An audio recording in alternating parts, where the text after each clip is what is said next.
you very much. Can I get where are my glasses? I left my glasses then.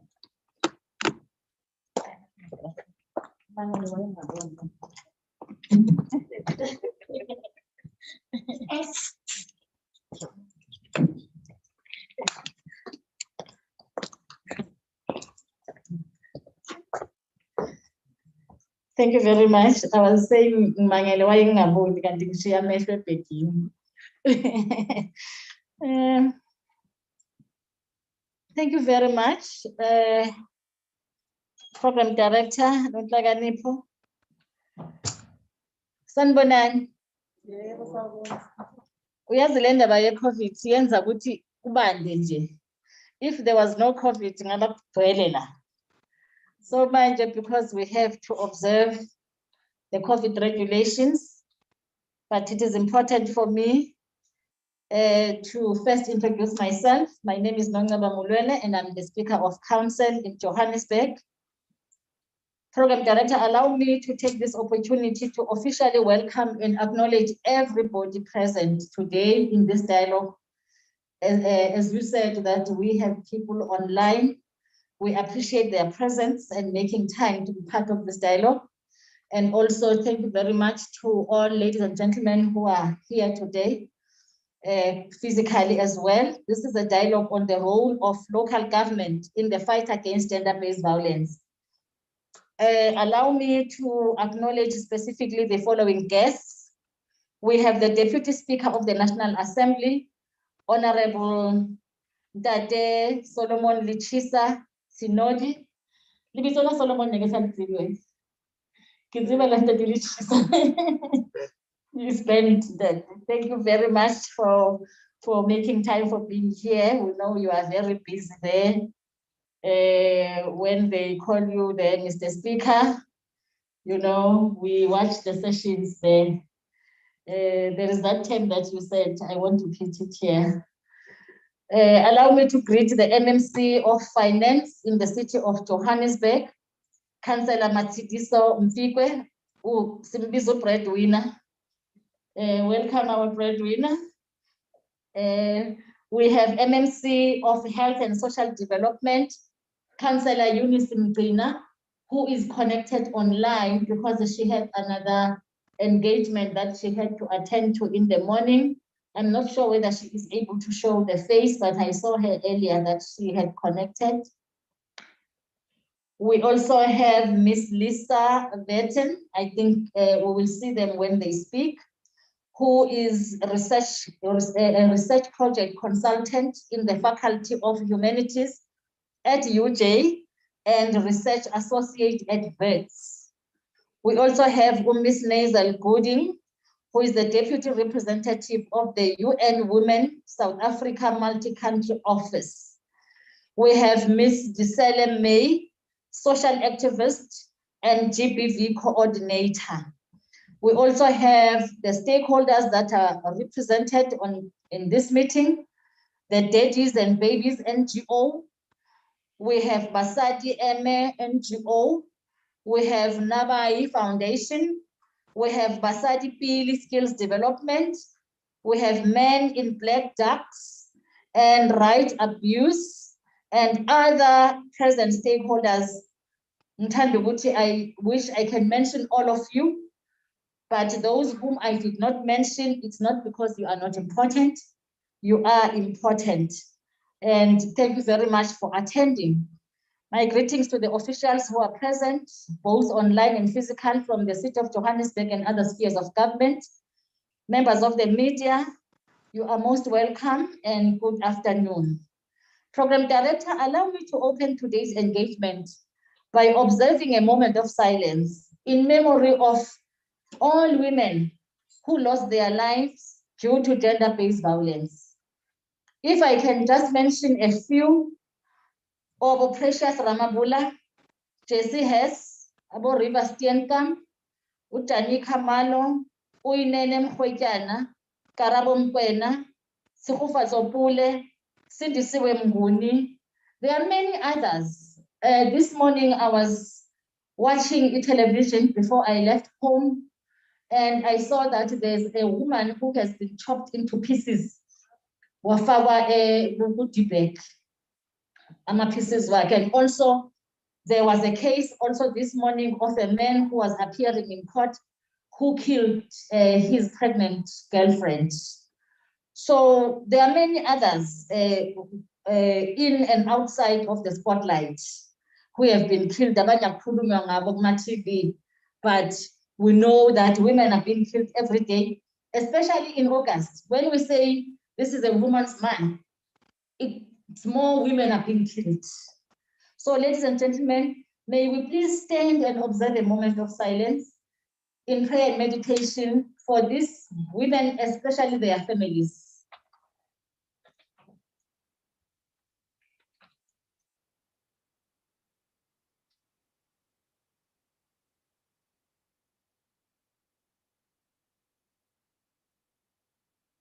Thank you very much.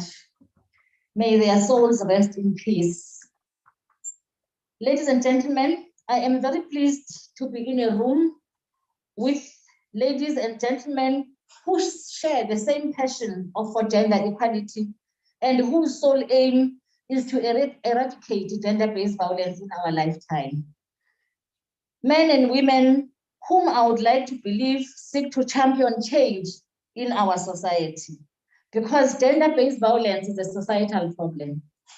It's not a problem of individual families or individual people, but it is a societal problem that needs the whole society to engage on this stage.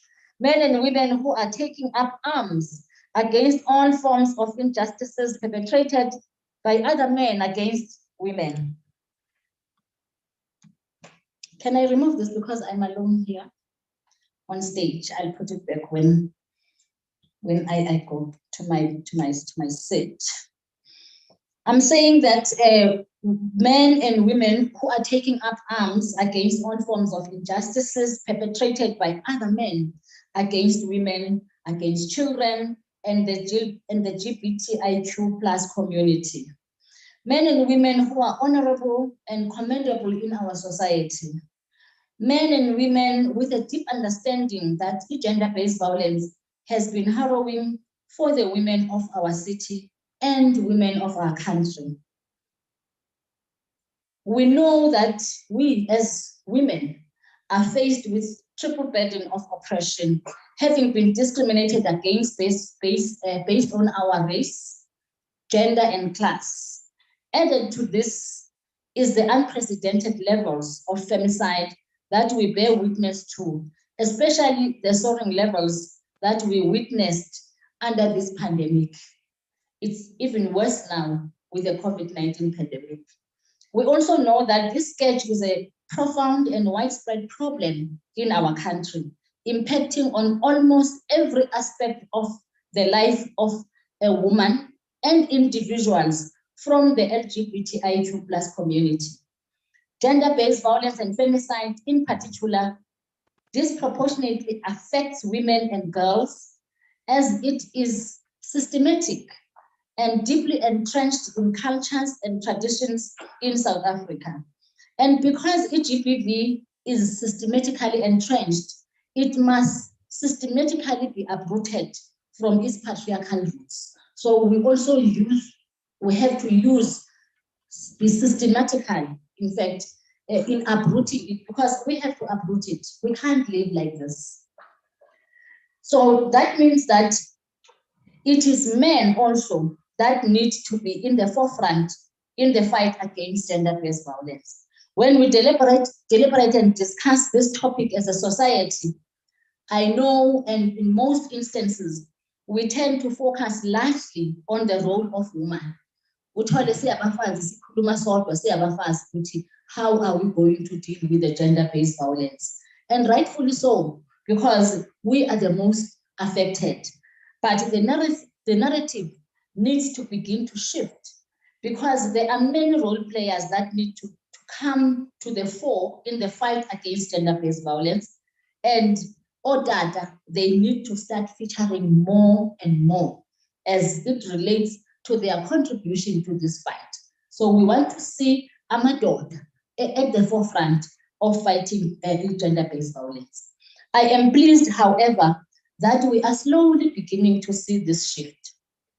As I said, that we need to involve men and boys, but slowly we are beginning to see what now we shift. I'm glad that programs like this are beginning to show a change in the current, because we do have men in the room, like I've introduced our leader here, Untitled Chapter, and there are also men in the room. There are men online. There are also men who are active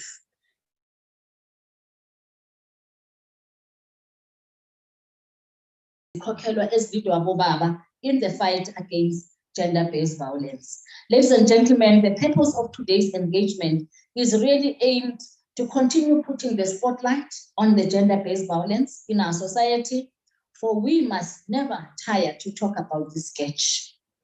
I know, Uti, in the past days, we have been focusing more on the pandemic, on the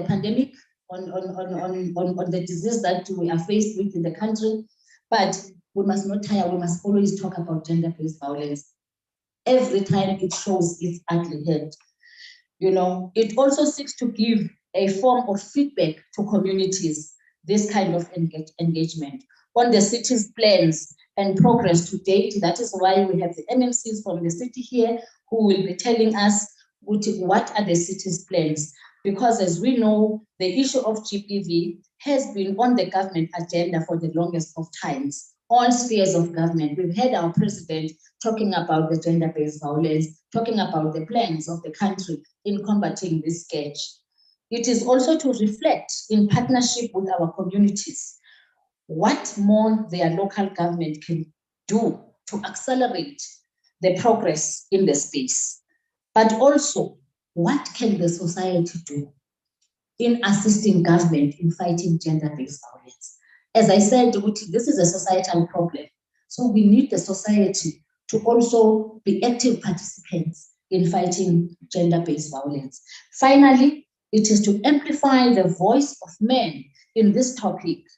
Like I said earlier, men must begin to walk this journey with us as women, with us as a society.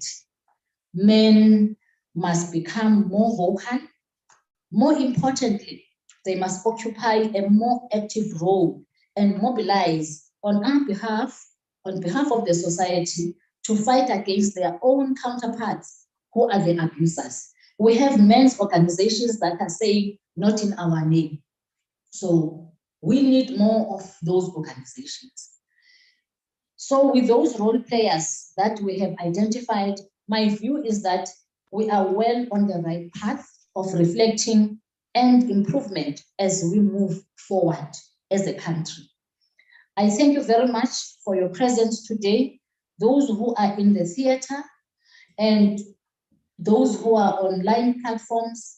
I trust that this discussion will be fruitful and bear fruits, because it is not assisting that we have gatherings, we talk, we discuss, but there is no action and there is no change. So I hope that such discussions will really bear fruits and we will see change, and we will see most of these people, these perpetrators, being arrested and serve the sentence that they deserve, but also the reduction and ultimately the end to gender-based violence. Thank you very much. Ngiyabonga. Enkosi. Ngiyalibonga.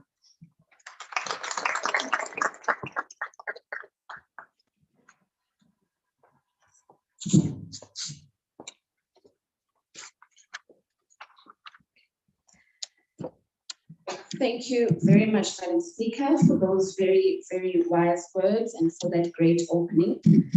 My takeaway from what Madam Speaker has said is that we must never tire to talk about gender-based violence. That's the first thing. She also talks about the importance of the role of the man, which is what we are going to unpack in this particular session. And also to give feedback to the communities on the plans of the city, which I think is very important, because as local government, we have been in many discussions with women in particular and on their particular challenges. And I think at this point in time, I was just to give feedback to say, how far are we in terms of the plans that we have as it relates to gender-based violence. So I'm going to hand over to the MNC Finance, MNC Frequent, who is going to give us the message of support. Thank you.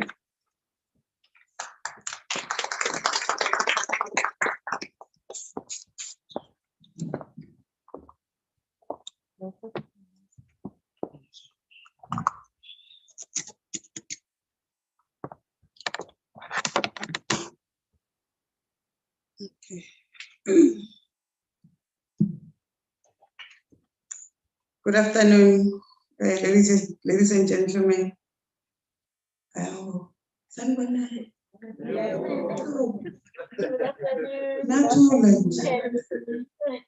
Nakodwa awushaya ingoma angikwazi ukucula mina ngithi mawucula bathi thikuthula ngoba ngikwazi ukucula. Let me acknowledge our Deputy Speaker, National Deputy Speaker, Tate Tenyuti. Acknowledge my own Speaker, Madam Nonqaba Mulwane. I was sitting next to that lady, I forgot to ask him, hello, hi. You are acknowledged, you pardon me, and acknowledge all of you and our listeners online, in the offices and at home. I appreciate the opportunity to represent the Executive Mayor. I'm actually representing the Executive Mayor, who has submitted his apology for not being able to join the Speaker today in this event. Madam Speaker, during an emergency parliamentary session in 2017, our president said the figures for violence against women and children were similar to those of a war-torn country. At the time, 2,700 women and 1,000 children were killed, whilst 100 women were raped, and these rapes occurred daily. Ladies and gentlemen, we are facing a scarce as we move over.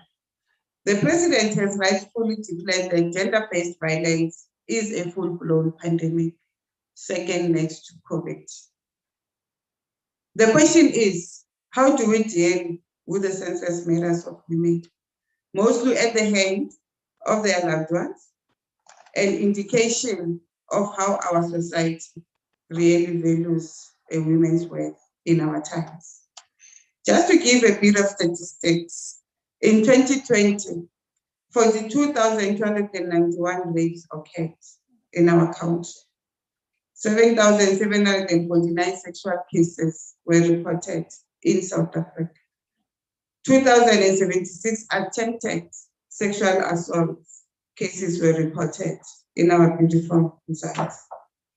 1,179 contact sexual cases were reported in 2020 in this country of ours. That we say is possible, is alive with possibilities. Madam Speaker, the president was not exaggerating, and we must remember that these are not just statistics, but they are our sisters, they are our daughters, they are our children's friends, but they are people that we're living with in our communities, which naturally should be protected. They are also our relatives, they are our colleagues. The painful part is that in most of these situations, perpetrators are widely known and are well known even in our communities. Madam Speaker, I'm really encouraged by the recent resuscitation of your program, the Moral Regeneration Movement. It is evident that besides law enforcement, we need a renewed reflection as society because we are gradually falling off our rails. We also need to determine what is overlooked in the process. How many talk shops, conferences, symposiums, and summits are we holding regularly? By the very next day, or even hours after those meetings, you will find that a woman from those sessions gets violated. The stories are harrowing. They are horrendous, blood-chilling. Women are killed. I've written here like animals, which is a reality. Animals are not supposed to be killed either, but we don't respect our women. A statistical breakdown of women murders in our country. 2015-16, 2,780 women were killed in South Africa. 1617, 2,639 were killed in South Africa. 1718, 2,930 were killed in South Africa. 1819, 2,771 were killed in our country. 1920, 2,695. I must hasten to say, these are statistics because they are recorded. How many more are not recorded? How many more are not even found? But I said about she never came back, and we don't know their whereabouts. On the 21st of August, Madam Speaker, 2019, Uyinene disappeared, and the country stood up. But even today, we're still seeing young girls being killed. It later emerged that she was actually murdered by someone or a handling. So this person decided, I'm going to take and kill her, robbing her of her youthness, robbing her parents of a beautiful, beautiful daughter. Nosicelo Mthembeni, a student at Fort Hare University, also disappeared. The two of them disappeared during Women's Month. It then emerges she was also killed by a man that she has decided to end the relationship with. How can it be that during Women's Month, we're still collecting statistics of young women and women being killed or sexually violated by their partners or people that they know? We are painfully reminded that women's bodies has started to become or continue to become a crisis in our beautiful country. So as women, as society, we need to have a different take. Deputy Speaker, I have an issue that I always raise when I speak on such platforms. Madam Speaker, you know, government and everybody is focusing on the girl child. I'm not saying they must stop focusing on the girl child. They still need to be empowered. They still need to be protected, but we have neglected continuously the perpetrator. I think it is time, even in this session alone, that we start talking about empowering the boy child, so that we start to create a new man. We start to create a boy child that understands that we as women are their equal partners, are not something to be kicked, not a ball to be used or to be abused. And here is my problem, Deputy Speaker and Madam Speaker. I always use this example. I lost my mother in 2015. Part of the people that came to see this kept on saying, first born, so I guess I did not have to cry because everybody else had to cry, but not me. We must be strong for the children. At a point, I got irritated by those words. And I asked her, how lyric is Kala? Because this is my mother. This is my mother. As mothers, this is what we do to our children. We do the same thing. Then this boy child hides their emotions, hides the pain, grows up with the pain.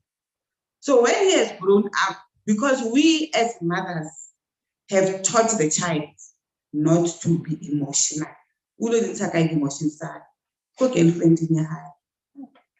And we teach our boy children not to accept rejection, not to accept failure.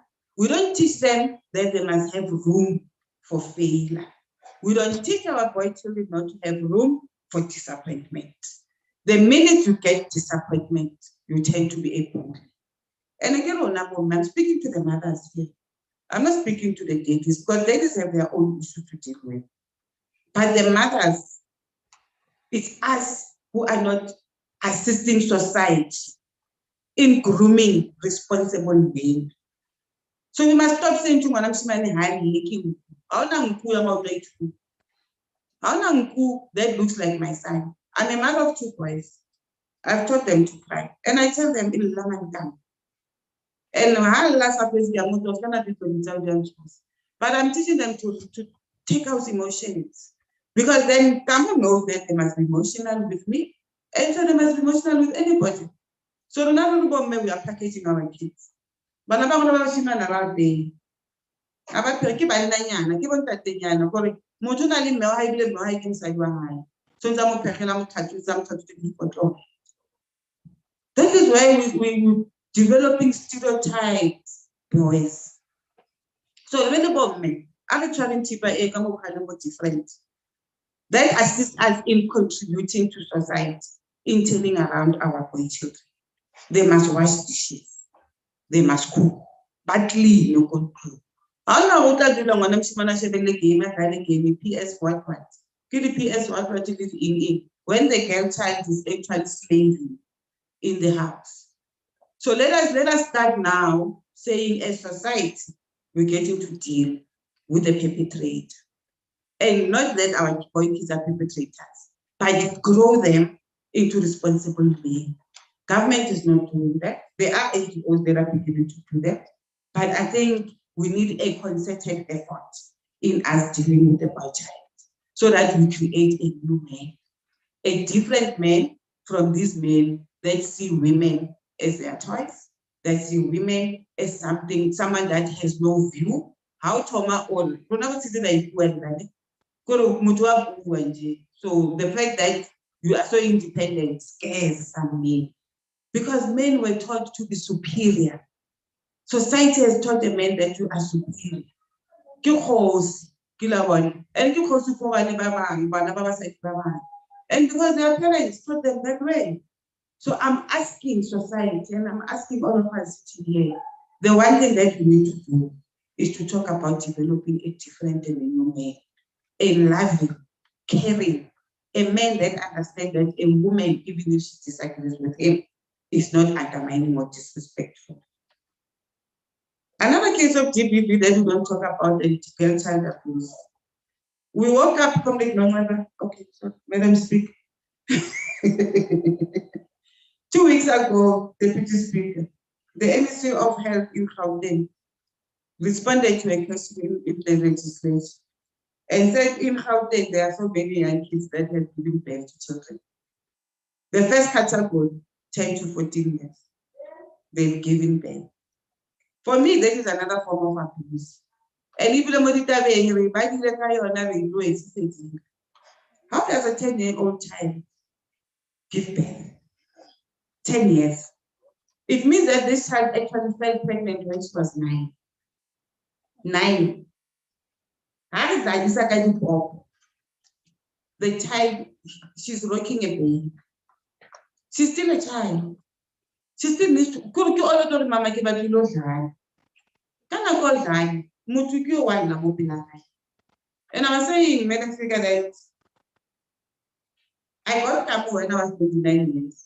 But I tell you, for the 3 months of Kamu's life, he cried every night. Every night, he cried. So I'm just imagining this 10-year-old child with a child that cries every night. What is she going to do with him? I mean, a newborn baby, a matured woman, the newborn baby scares her to death. So this 10, 11, 12-year-old child, what is she going to do? The focus then is on the child, on the girl child that gave birth, not on the person that made the child fall pregnant, who is a man who actually raped this child. Because sex with a child that is of not consenting age is statutory rape. So we're not even talking about that. We want to fault this child. So now I'm not faulting the child, I'm actually faulting the parent. Where was the parent? Well, when Minister Msaka introduced sex education in school, there was an issue. As a mother, I had an issue until she explained to me and I understood what she was talking about. Because we don't talk to our children. This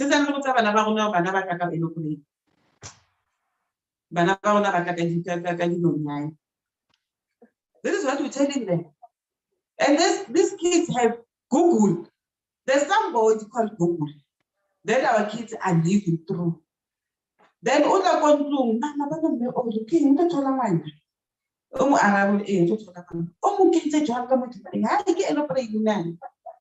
That's what we're saying. So we are not talking to our children. We've delegated parenthood to the streets, to TV, to Google, to their peers, and give us boy. Then you want to come and say, how come that the child got pregnant? Where were the parents? Where were the parents? So I'm flagging the two issues, the boy child and children's pregnancy. It's no longer teenage pregnancy. This is children's pregnancy. So in fact, if I was a police, if I was minister for the ministry, I was going to arrest the parents. No, go back to go and arrest them. Because it means that people are never trying to abuse someone by not giving them good parental advice.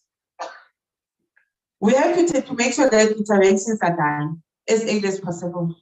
And it starts by a society that is talking amongst itself, talking with the children, talking as a community. We have also delegated the fact that we are not going to talk about this child. I said you to people mind their own business. When we grew up, because community never sharp. To understand that we grew up being very afraid of spending on moving around with boys. So society has left people responsibility of guiding young children. So I am pleading that as we begin to plant the seed and talking about these issues, we must talk about them in our homes, talk about them in schools. In fact, parents must be SGB members. We don't even want to participate in the life of our kids in our schools. We run away from the active parents in our schools. We need to make sure that even in churches, this is where we need the church. Not just praying, but talking and having programs that are going to guide our children. Madam Speaker, maybe we need to also do a collective planning or proactive programs in sorting out these issues that I'm flagging. We will be failing in our duty if we adopt that we are not going to depart from someone. We all know very well what should happen with all of us. And in the city, our programs need to be responding to such. On my way here, I had a discussion with one of the young women in Johannesburg. And she was saying to me, as the MMC for Finance, how does the city's budgetary processes infuse gender budgeting with a particular bias towards women and young women, especially? Then we can include the other sectors of our society. So we need to move towards ensuring that our planning in the city responds to some of these challenges in our communities. The executive mayor, when he was the MMC for Finance, had given social development a capex of 1.5 million that was allocated to shelters that were supposed to be dealing with femicide, including managing gender-based violence. In the new financial year, work will also start on the establishment of a shelter of people who are exposed to GBV and femicide in Orange Farm. Managing, I want to build more, so we ought to start with these two and use the lessons that we are learning from them to guarantee progress and roll out in the future. Within social development team, an allocation of 76.2 million for the program is prioritizing the management of displaced members of our communities and the homeless. We all know that part of the reason why some women remain in abusive relationships is because of material conditions. As hard as it is to admit, some choose not having a meal or a roof over their heads at the shelter because they believe the shelters are there for the protection. So the city must protect them through these shelters and rescue them from these situations. In the current financial year, we've also made an allocation of 175 million that should purchase and distribute 500,000 food parcels to those who are in a food secure situations in our city. Again, this method should assist us in dealing with those that are financially deprived. As a city, let us provide them with food packs. Let's give them national sustenance, nutritional sustenance. They will then have the ability to stand up and report cases. They will be able to approach NGOs that could give them temporary shelter. We're planning on other programs, Madam Speaker, that will be enrolled in ensuring that we help government in dealing with gender-based violence implications. Madam Speaker, we need to determine as we move forward as a city, how as civil society driven initiatives in the academia as well as the business world devise a citywide specific model. This model won't be easy, but we don't need to have enough money, but the goodwill, the commitment, and the love of working with these vulnerable communities need to make sure that we deal and we confront the second pandemic. And working with NGOs, we see that there are good strides that are going there. As I conclude, Madam Speaker, a Chinese proverb reminds us, a journey of 1,000 miles starts with a single step. So I am calling on all of us. Let us work at ensuring that our communities cushion and protect vulnerable women and the girl child, including working together to develop this new man that will be a loving, caring, a man that protects their sister and their mothers. I thank you.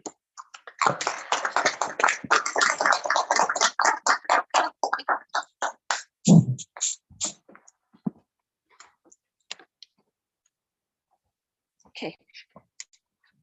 Thank you very much, MMC.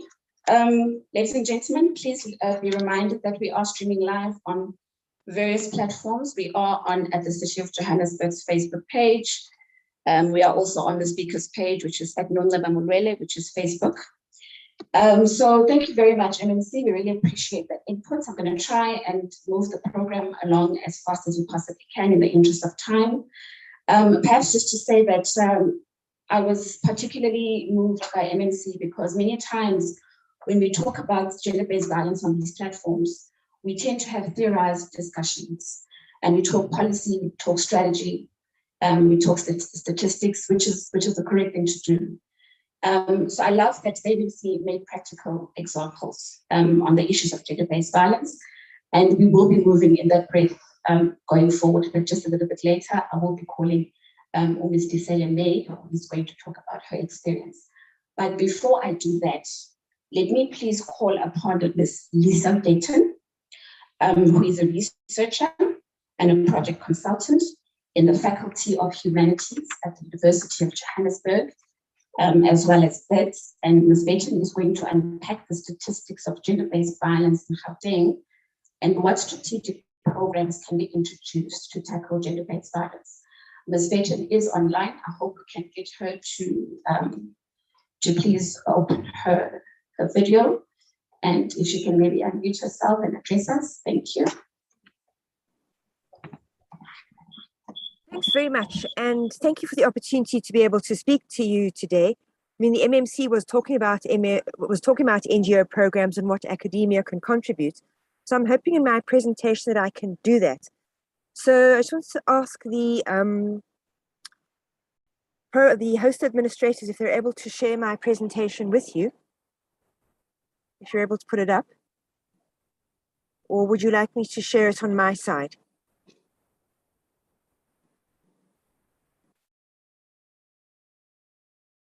Okay, I'm going to try and share it from my side.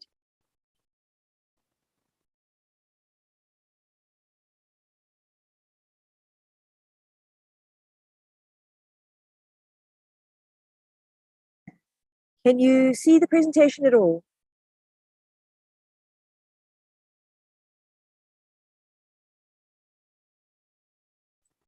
Yes, we can. Okay, thank you very much. So let me just start that. So just to begin with, because we are in the city of Johannesburg, I want to focus specifically on what it is and where we could be focusing. Oh, now you just got a black screen. What is happening here? All right. So because we are in the city of Johannesburg, I want to try and focus on where in Johannesburg we should be focusing and what it is in Johannesburg that we can be doing. So where I want to start, okay, I don't know if you can see this. is if you look at the police statistics, they do start to give us a sense of where, if you wanted, as the city of Johannesburg, to focus, where you might want to think about where to put your energies. So having gone through the police statistics for 2019-20 or 2020-21, I've used those because they are the most recent full year statistics. What we have is more their quarterly statistics. So I've looked at a comparison over roughly the last 10 years. And if we look at the top 30 stations nationally, we can see that there are 4 stations in Johannesburg, in the city of Johannesburg, where it's possible that the city may want to focus.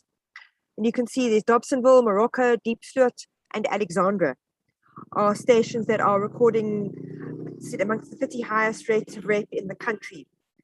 But I think Diepsloot is obviously of particular interest because while the other 3 stations are showing something of a decrease, Diepsloot is showing an increase. And partly that has to do with the fact there was a police station built in Diepsloot or opened up in 2011-12. So that's part of the reason for the increase, is that people no longer had to travel to Douglasdale in order to report. But we can see that over the last decade, that's one area that has seen quite a significant increase. So clearly, if the city of Johannesburg is wanting to focus on a particular area where it should be putting energy, where it should be trying to understand where the problems are severe and where they should be introducing programs, then Diepsloot would be a very important place to start, along with Alexandra, which is right next door, as well as Dobsonville and Morocco. So that tells us a little bit about where you might want to focus and put your energies, but it doesn't necessarily tell you about what you should be doing. So I'm going to want to look a little bit at some research programs, especially because the previous speaker, the MMC, focused on them, which is on behavior change programs. And I think why I want to focus on them, because some of the research is telling us that behavior change programs for men are not that easy, and that there's more to trying to change men's behavior than simply a conversation or a dialogue. And I want to draw here from a program that was run in Diepsloot, that was run by Sonke Gender Justice. They'd also run it in Bushbuckridge. My apologies. I apologize to pause you there. Can I ask you to mute and unmute, because there are some of our guests who are online who say they can't hear you. Okay.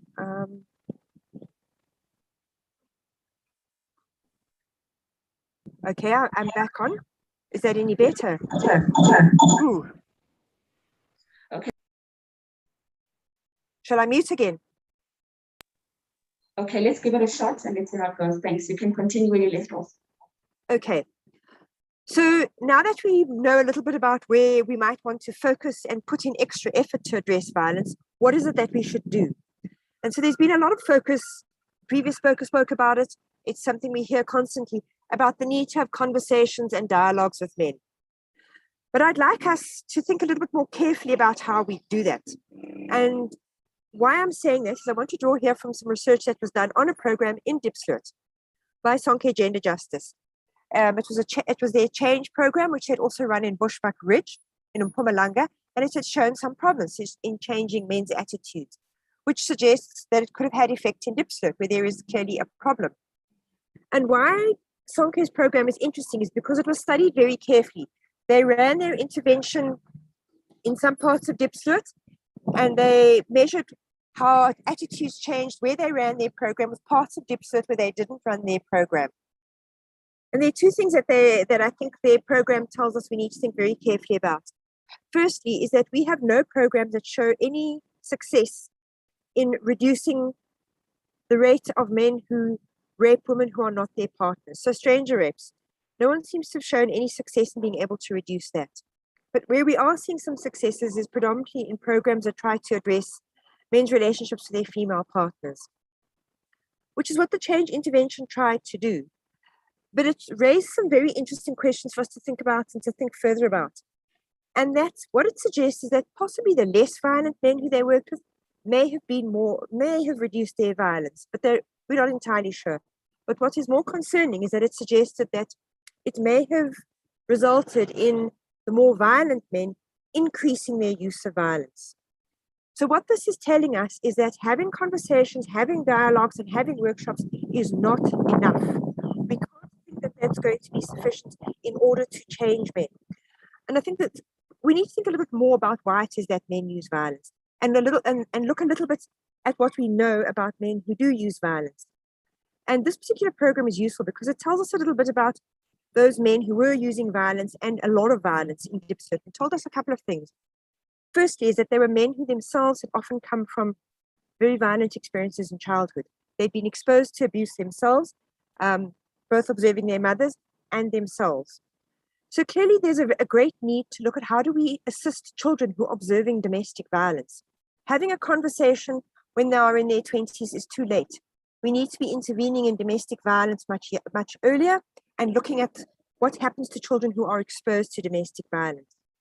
One of the consequences of that exposure was that many of the men who were extremely violent also reported very high levels of depression and anxiety, which suggests that we also need to be looking and putting in place programs that address men's mental health. So I'm very pleased to see that Councillor Mqine is here, because this is clearly an important area for health and social development programs in the city to focus on, is how do we address the problems of men's mental health. The other thing this research was telling us was that a number of the men who were very violent were also men who had gone hungry, and were going hungry on a regular basis, at least once a week. So the food parcel program sounds like it could be important, but we must also look at things like what role hunger might be playing in reducing people's capacity, and men's capacity in particular, to not behave impulsively and to not lash out angrily. So that's telling us about some of the other things we need to, in addition to addressing norms and changing gendered attitudes towards women. But the other thing that's really important that seems to be coming out of this is looking at these questions of housing, of looking at questions of community stability, of looking at violence generally. Because I think one of the things we have to take into account is that Dipset doesn't just have problems of violence towards women, it has problems of violence towards men, to children, to the community, in fact. So what we may need to be doing is looking at how do we address a violent context? How do we get men to shift not only their violent behavior towards women, but their violence towards each other? How do we de-link masculinity from violence? So that's another challenge for us to be thinking about. What are the other aspects of programs that we need to be thinking about? And also, how do we do something about social and community cohesion? Because some of the other things that they identified that may be playing a role in a place like Dipset is the fact that it's a community that's not very stable. It's a place where people might be coming in from other provinces to stay on a temporary basis before they find jobs and opportunities in other parts of the provinces and move on. So there's a lack of social cohesion. So it's also important then for us to look at how do we build social cohesion and solidarity in communities, especially where that's very low. So those, I think, are some of the more complex things that we need to be doing in addition to behavior change if we want to try and reduce violence, because the program that was run in Dipset is telling us that gendered norms don't just come out of a vacuum. They're shaped in very particular kinds of contexts, and those contexts are informed by levels of violence generally, by poor social conditions, by lack of access to social services that address depression, anxiety, for example, children's exposure to violence. So we need to put all those things in place. We can't just focus on the question of norms. In the next part of the presentation, I want to look at some very innovative and interesting programs that have been developed by the Masipepe project. And here I want to focus specifically on a project that was undertaken by ADAPT in Alexandra around looking at these questions of social context and social environment. It's not only ADAPT who's used this, it's also Soul City, and they've been using this particular approach in eThekwini, specifically in KwaMashu. But because we're focusing on City of Johannesburg, I'm going to focus predominantly on ADAPT's work in Alexandra. Okay, so now the screen is frozen. Let's see if we can, okay, there we go. So what I want to talk about here is safety audits. And these are done on an app called Safety Pin, which you can actually download from Google's Play Store and use yourself. But here Safety Pin is being used, and community volunteers from ADAPT are specifically trained to be able to go through different parts of Alex and to assess how safe it was. And these were audits conducted by community volunteers, predominantly women, who looked at how safe they felt. And the different dimensions that they were using in order to audit Alexandra in relation to the app was looking at lighting. So how much lighting is available, and some of these audits were done at night. So, you know, when women have to walk around at night, is there lighting available that keeps the area safe, that has eyes who are looking at the streets and who are observing what is going on? They're also looking at walk paths. Is there space to walk, or are people expected to walk in the roads, or are there no walkways and so they have to go through dark and unlit areas? How open are places? Can you see what's around you? With that visibility, can people see you when you're walking, when you're going through a park, when you're going here, when you're going there? Because obviously the more visible and open a place is, the safer it is, because people can see what's going on. Also, public transport. How accessible is that? Or do you have to walk through long, dark, unlit areas before you get to public transport? When you get to public transport, is it open and visible? Can people see what's happening there? Do they feel safe? Are there police? When you walk, do you see police? Are there regularly police officers passing by which helps you feel safe? What about people?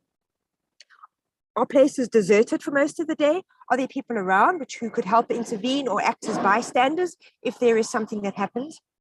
And lastly, when we look at public spaces and the movement around them, are there public spaces that you can see women and children are there? Because if you can see women and children in a space, it tells that they feel comfortable and welcome in a public space. If they're not there, then that tells you that that's not a space that is welcoming of women and children for a whole range of reasons. So when they did their safety audits, these are the different dimensions that they went through Alex to look at in order to assess how safe they might feel in Alex. So I'll just give you some examples of the audit. I think it would be really good for the city of Johannesburg to engage with Masipepe Network and Soul City to go into this in more detail, because there's lots of really interesting and rich information here.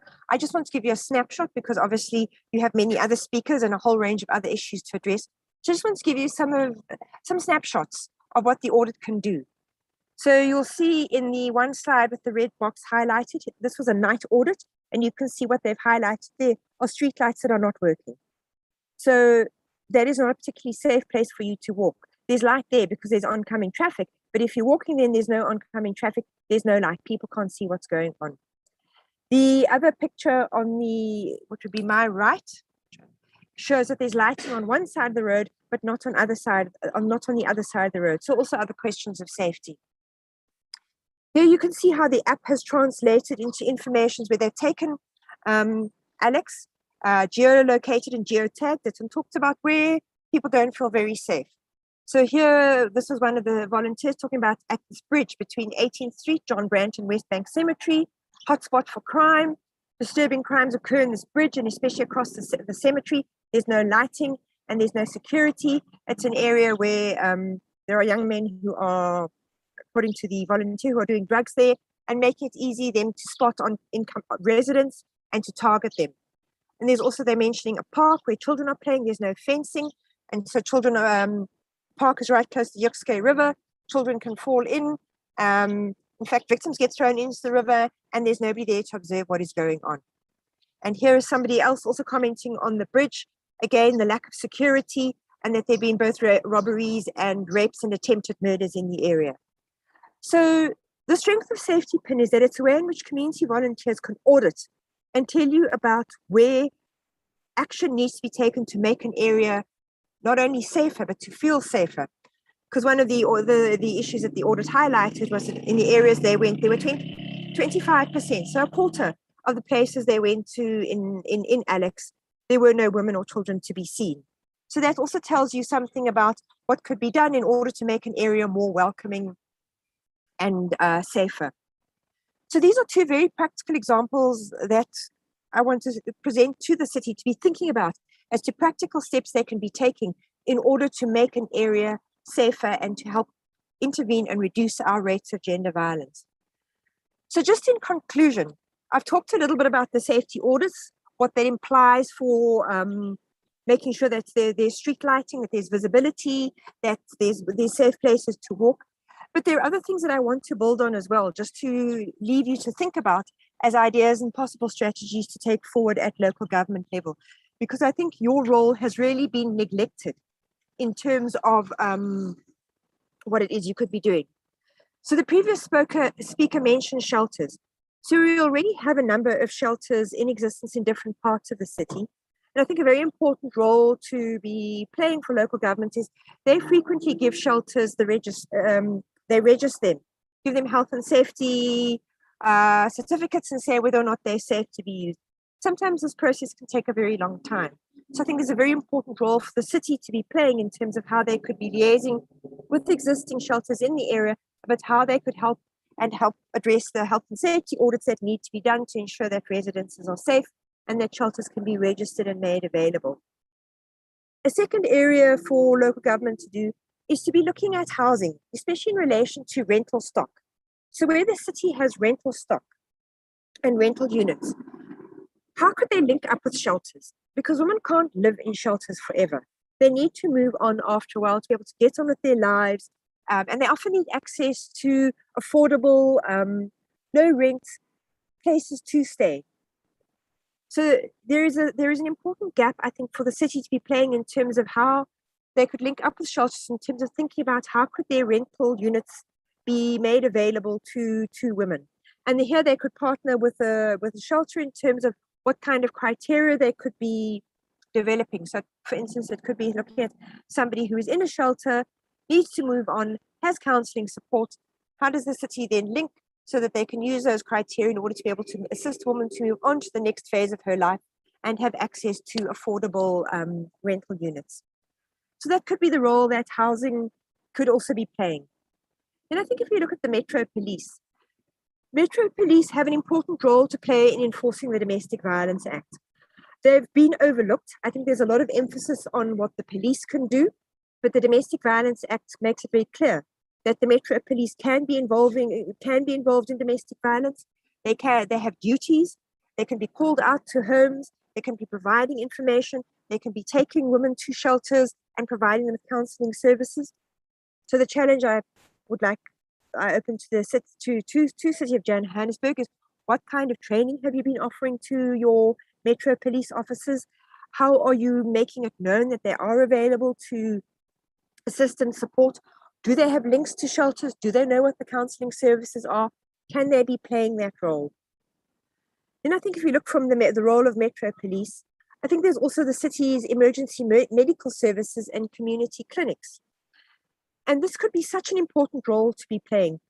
Traditionally, the health sector hasn't played the kind of role in domestic violence that it could.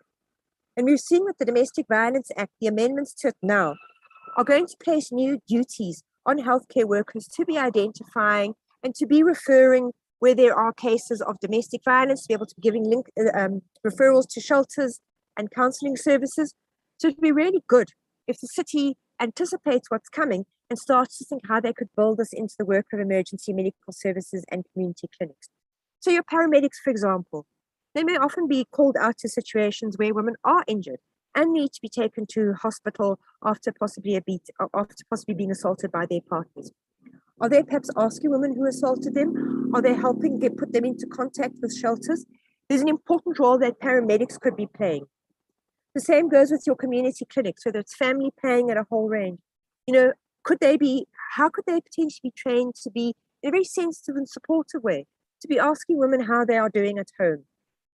Do they have contact to their local shelters? Do they know their counseling services? What can they be doing? So there's a really important role that the city could be playing in terms of training and preparing their health services from emergency to community clinics to being able to intervene and direct in relation to domestic violence. And then lastly, I've given you the examples of the safety audits.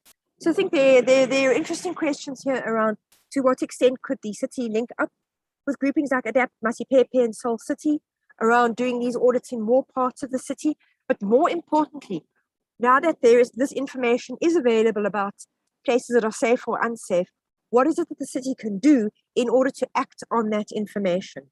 How can they, when they see that if a safety audit highlights that streetlights are not functioning, that there are no security guards, that fencing has collapsed, and transport areas are not safe, how do they then link up with communities in order to be able to do something about that?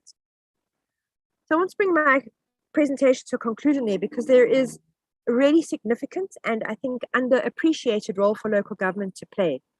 And so I'd like to leave you with these thoughts, as to where you could be going to build on some of the things that the MMC has already raised as possibilities that you could be doing. I'm going to stop there, and thank you very much for the opportunity to speak to you today.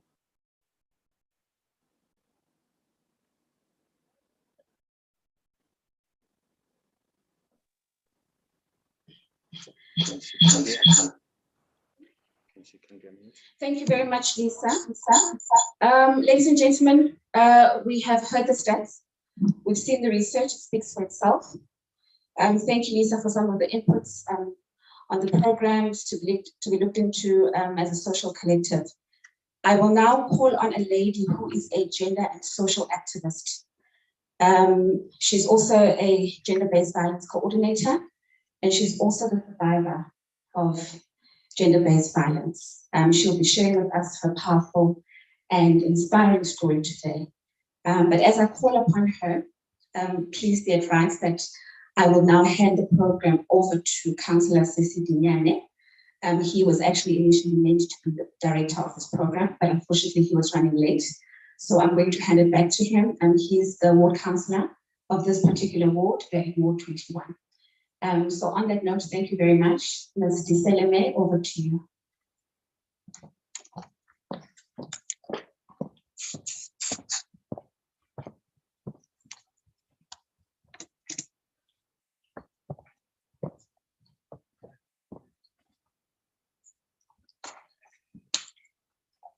Sandra, in every irritation, there's an invitation to elevation. I was married to a prison warder at the age of 22, and I was unemployed. And we stayed in Johannesburg prison for the period of 10 years. And that's when I interacted with offenders, because I would visit the saloon to go and do my dreadlocks, which female offenders would do it. And at home, they would come and do maintenance. As you know, that correctional service doesn't utilize contractors like other department to do the maintenance. And that's how I discovered how skilled inmates work. After 7 years in my marriage, I started at the Ministry Department of Health. Abuse started when I started working. And the fact that I was no longer a full-time housewife created a bit of insecurities in my marriage and led my ex-husband to become obsessive, and the obsession led to physical abuse. When abuse became severe, I took legal action by opening cases at the police station. Police came yes to arrest him, but when we were at the police station, he begged me to withdraw the cases because he was the only sole provider providing for me and my children. I withdrew the case and I stayed at home, but I opened a protection order for him. But he continued to physically abuse me. One day he came back from home drunk around 2 a.m. and started physically abusing me, assaulting me, strangling me in front of my daughter who was 16 years old then. Screaming that if I think I'm beautiful and I'm smart, he's going to kill me and I'll follow my late friend who was killed months prior by his best friend who was also a prison guard. On that night, that's when I got injured. I hit the glass door with my right hand trying to escape and cut the main tendon, leaving my right hand permanently disabled. I did 3 operations, tendon don't recover.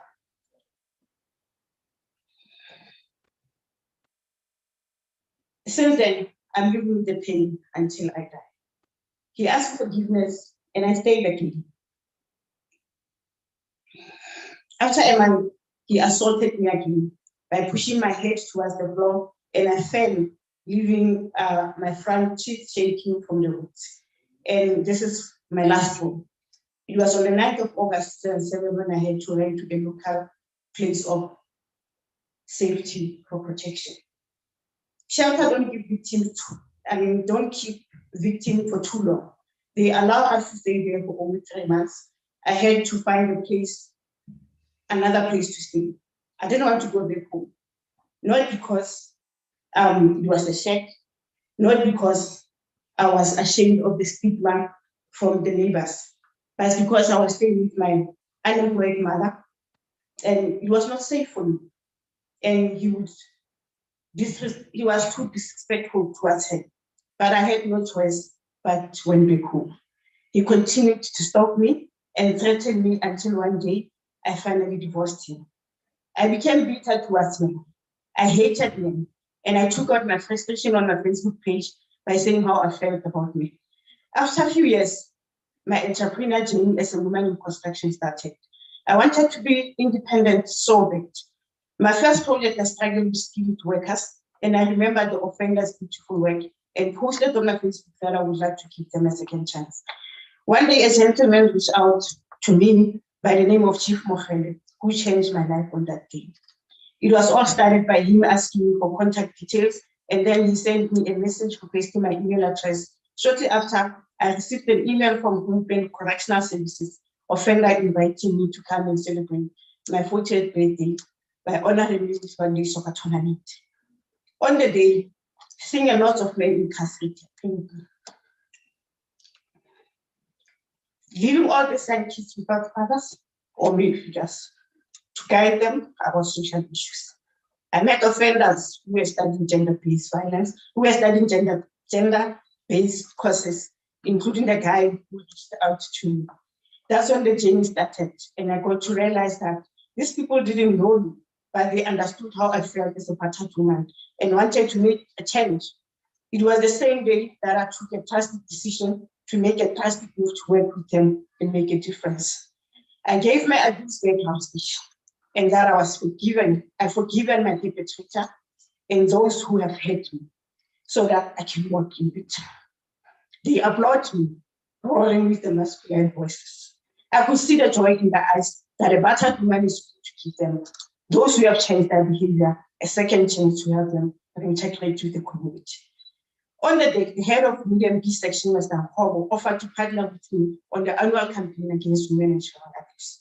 I came up with programs of profiling offenders, family intervention, and activities that integrate the awareness campaign against women and children abuse, such as soccer tournament, artist band, writing books, visual arts, etc. These activities were created to allow them to focus on change behavior and changing their mindset. The Seleme Foundation was then registered in 2017, 4 years after this project was implemented. Offenders that want to make changes in their life and stop participating on wrongdoing such as gaslighting and child abuse, they take rehabilitation of their soft skills classes in partnership with correctional service on behavior change and gender equality. Due to the impact of COVID-19 on global poverty, I've partnered with the offenders to give back with the hard skills by manufacturing school uniform for vulnerable school children and planting vegetable on their greenhouses to give back to the shelters and orphanages. This prepares them for a better future when they are released to prevent recidivism, which is reoffending, and stigma, and become a menace to society. I piloted the program to some other Gauteng prisons that welcomed the ideas with open hands and allowed me to partner with them on rehabilitation programs.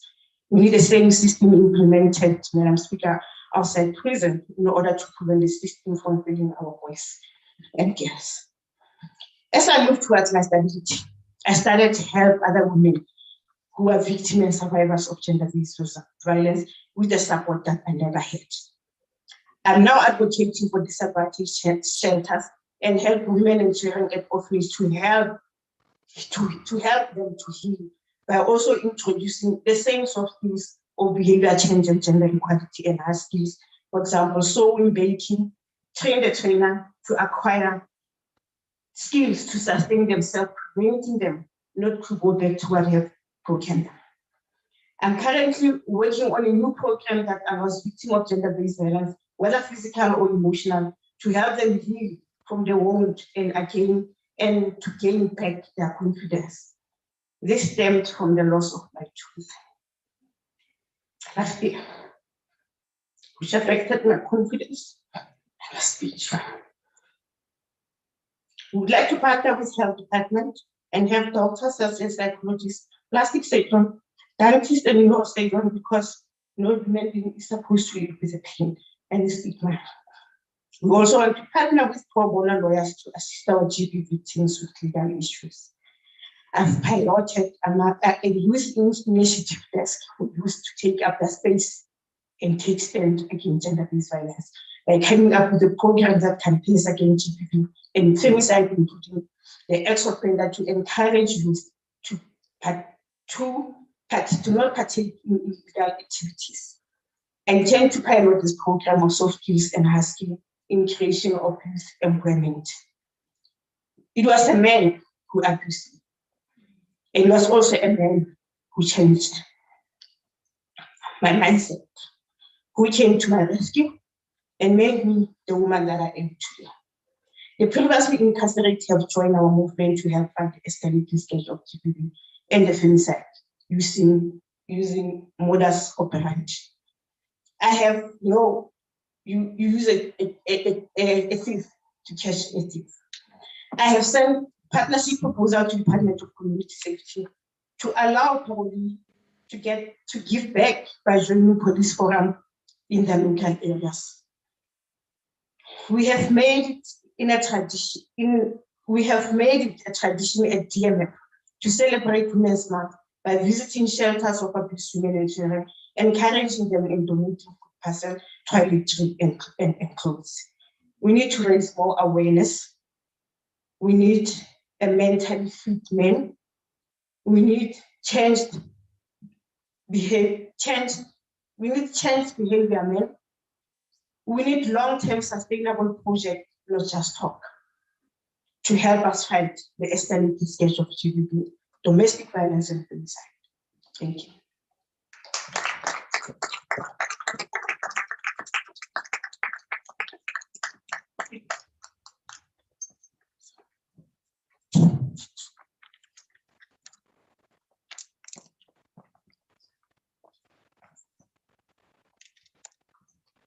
Yeah, thank you very much.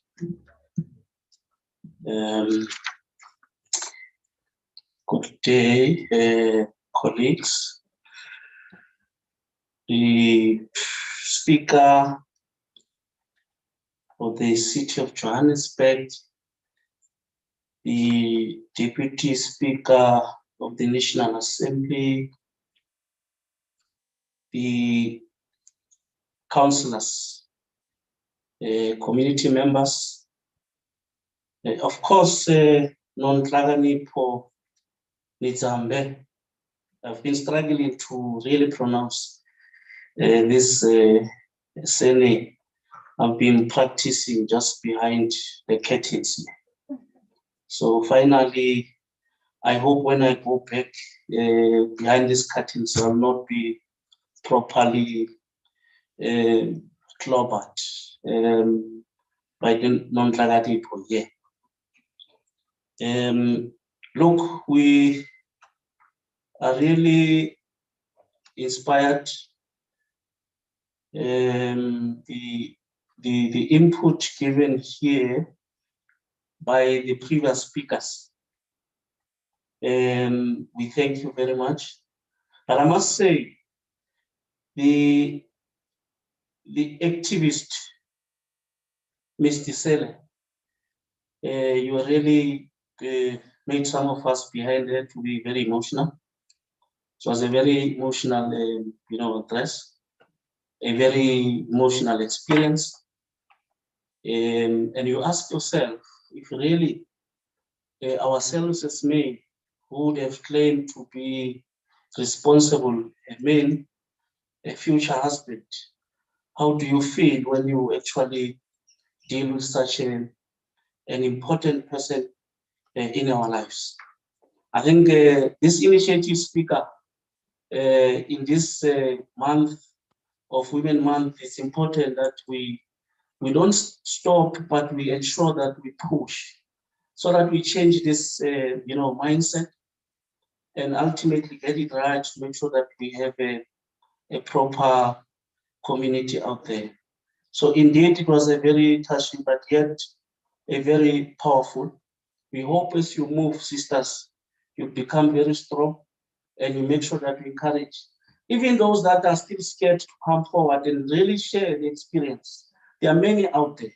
So it's always important to touch their soul, to touch their lives, so that at the end of the day, they actually come out and ultimately get necessary support and help that they actually desire. And we hope with the partnership from the city of Johannesburg, we'll make sure that at least moving forward, you actually get the support to try to change and assist the society.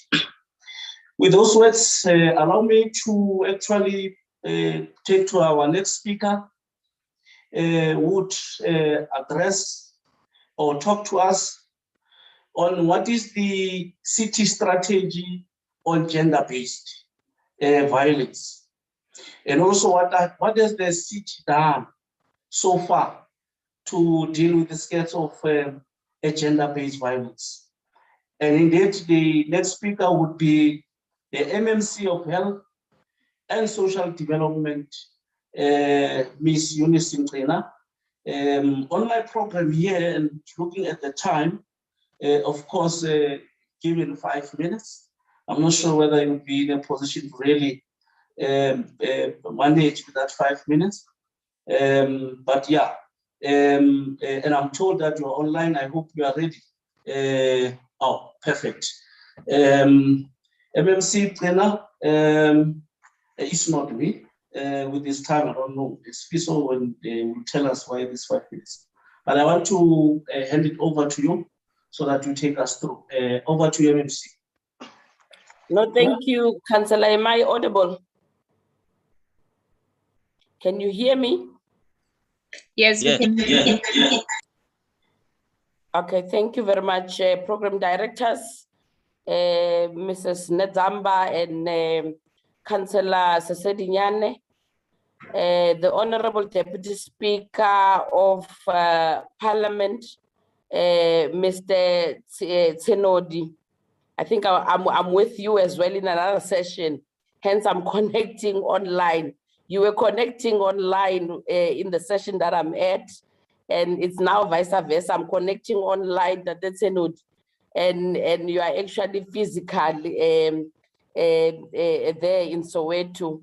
Let me also acknowledge the Honorable Speaker of the City of Johannesburg, Councillor Nongceba Mlwele, the representatives from the UN Women's Desk.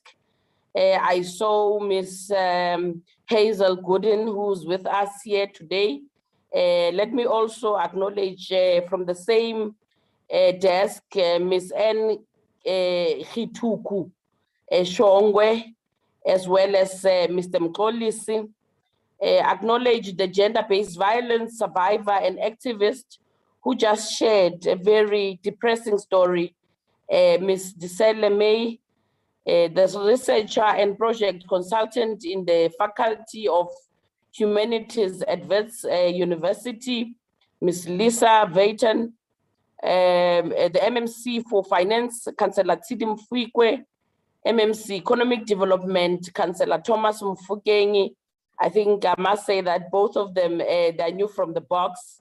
You acknowledged my fellow MMCs, councillors who might have joined us. I think I've seen a few councillors who have joined us as well. You acknowledge fellow councillors, members of the NGO sector who might also have joined us this afternoon, residents of this great city of Johannesburg, our officials, ladies and gentlemen, a very good afternoon to you all. I think, Madam Speaker, under a normal circumstance, I would have said it gives me a great pleasure to be part of this discussion. But because we live in an absolutely abnormal times, it is with a heavy heart that I participate in yet another platform in which we discuss the ongoing attacks on women, young and old, in a shameful phenomenon that continues to grip our country, the phenomenon of gender-based violence and femicide. Program directors, I am particularly saddened by the fact that we meet only a few days after the discovery of the remains of Nostelo Ntebeni, whose lifeless limbs were found in rubbish bags, and strewn in the streets in Guinea, in the Eastern Cape. This after she was allegedly killed by the so-called boyfriend. We also met we meet a few days after the body of a 30-year-old Balisa Maruping was also found hanging from the ceiling of a house not far from her home in Kuma location in Stilfontein in the Northwest Province. Who can forget the date of the 24th of August 2019 when the body of a 19-year-old Uinene Mkhwetyana was found in a post office after she was raped and killed by a male post office worker in Claremont in the Western Cape. These are but a few of these cases that have grabbed the headlines.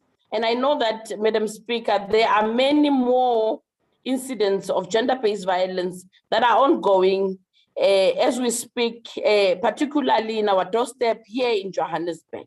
During this month, which we are meant to celebrate women and women's achievement, and to pay tribute, honestly, to the heroines, women emancipation, like the late Umama Charlotte Maxeke. But here we are, Madam Speaker, in the grips of one of the strangest phenomenon of our times, which the president has referred to as a second pandemic.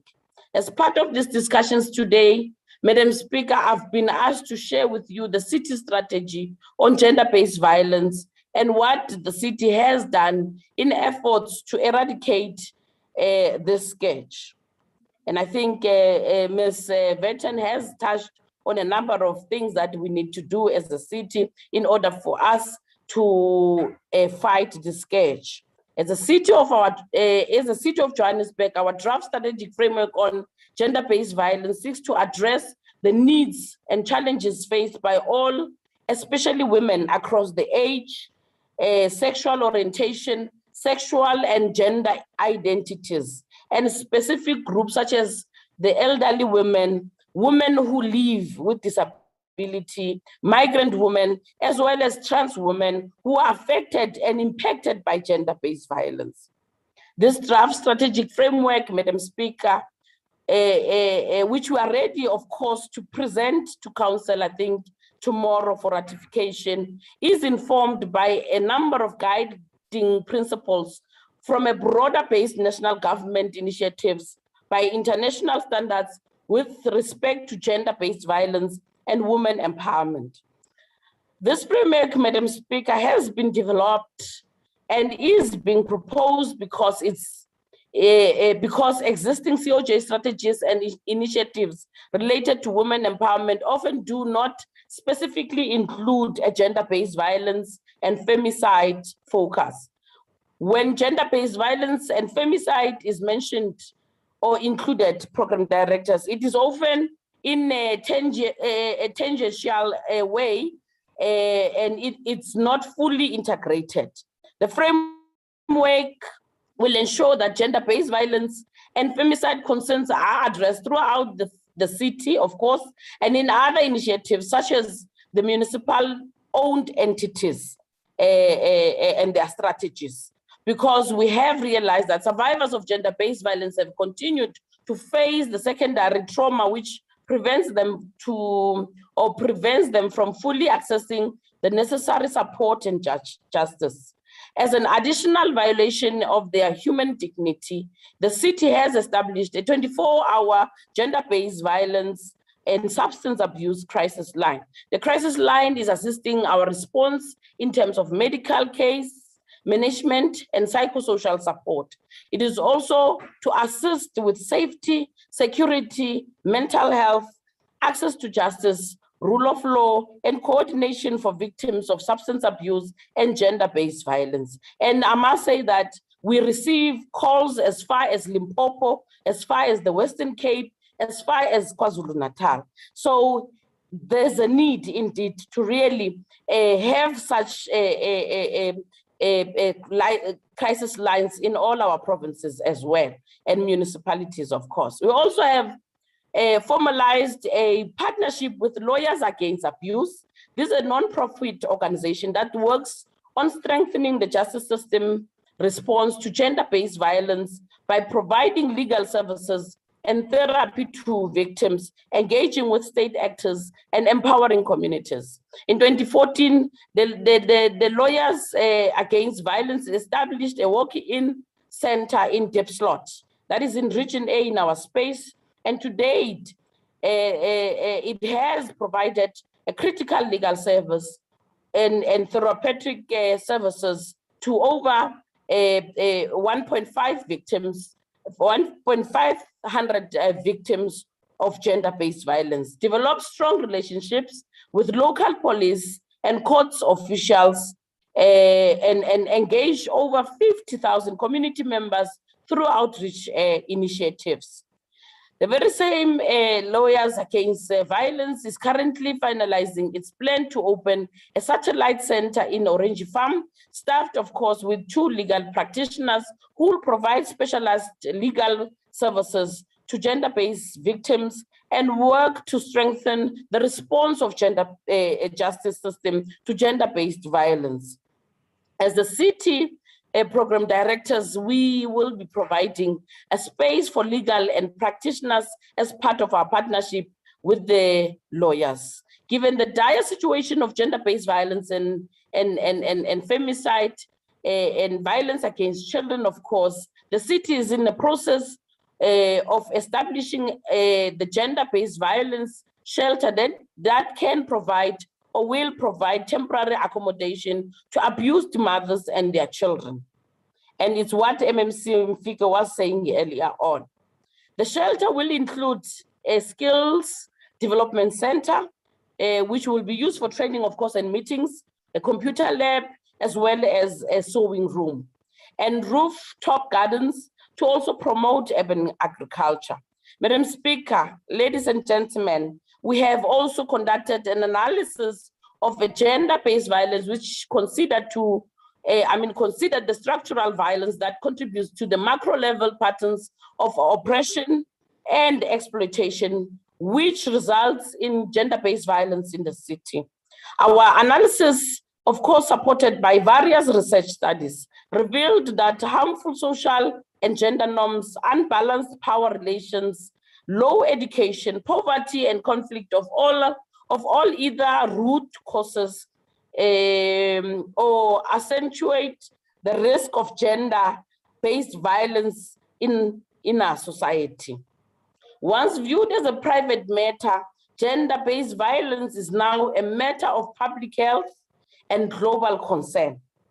Our interventions involves an increased awareness, which should also lead to significant changes in the city's legal framework on gender-based violence. Awareness campaigns include engagements with community-based structures such as men, women's forum, religious and structural cultural formations, as well as relevant NGOs that we have partnered with in the city, and those that will still have to partner with in the city. These forums are dealing with barriers facing diverse groups such as women and girls, young women, LGBTQI+, and non-conforming persons, newcomer and migrant women and children, as well as women and girls with disabilities. Working together with Joburg Theatre, we have just commenced with a mobile theatre truck activation as part of our awareness campaigns on gender-based violence and femicide until the COVID-19 regulations were amended and posed a serious challenge to our continue with the implementation.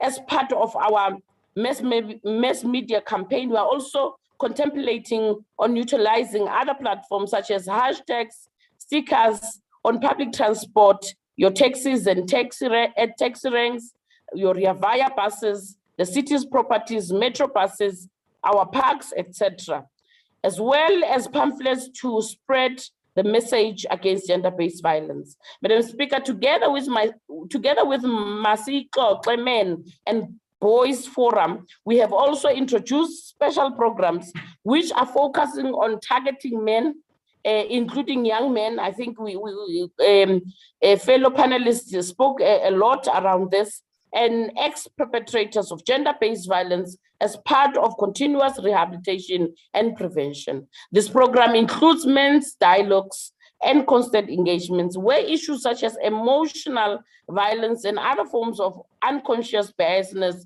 against women are actually discussed. Plans are in motion to take these engagements to the hostels as well around the city. And we hope that we won't have challenges when this particular engagements, when we start to engage our fellow men who reside in our hostels around our city.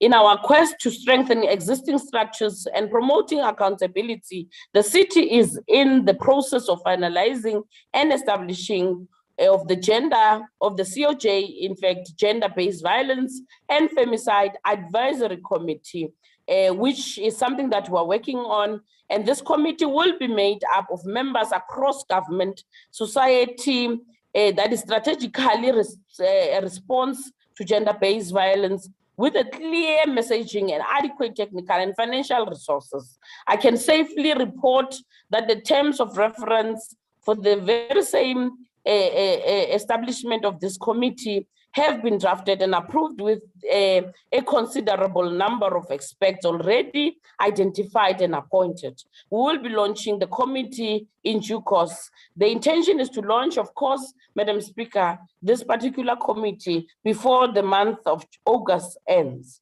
Madam Speaker, it will have been a futile exercise to implement all the above programs without the creation of a more economic opportunities for women, as outlined in one of the pillars of the National Strategic Plan of Gender-Based Violence. As we are all aware, women are often held hostages in abusive relationships because of poverty and unemployment.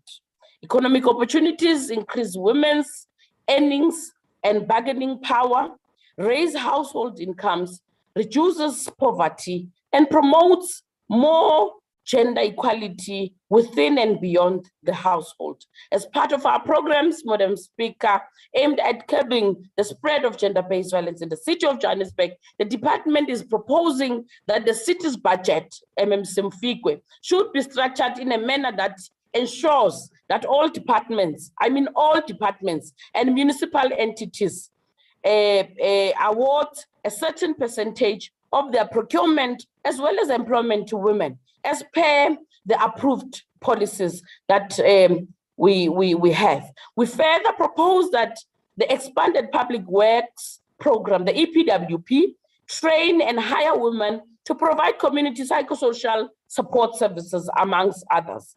As the MMC assigned to drive the GLU, the GLU Government of Local Unity Priority Program to combat gender-based violence and femicide, I am delighted to indicate that Council is ready to consider and approve our draft gender policy, which was reviewed through an extensive public participation process between October and December 2020. The mainstreaming of gender budgeting is a central thrust to the profound policy, which seeks to elevate and place gender issues at the highest level in this great city of ours. Madam Speaker, ladies and gentlemen, let me conclude by indicating that despite the difficulties presented to us by COVID-19 in interacting with our communities, we remain resolute and committed to find ways to implement our programs, of course,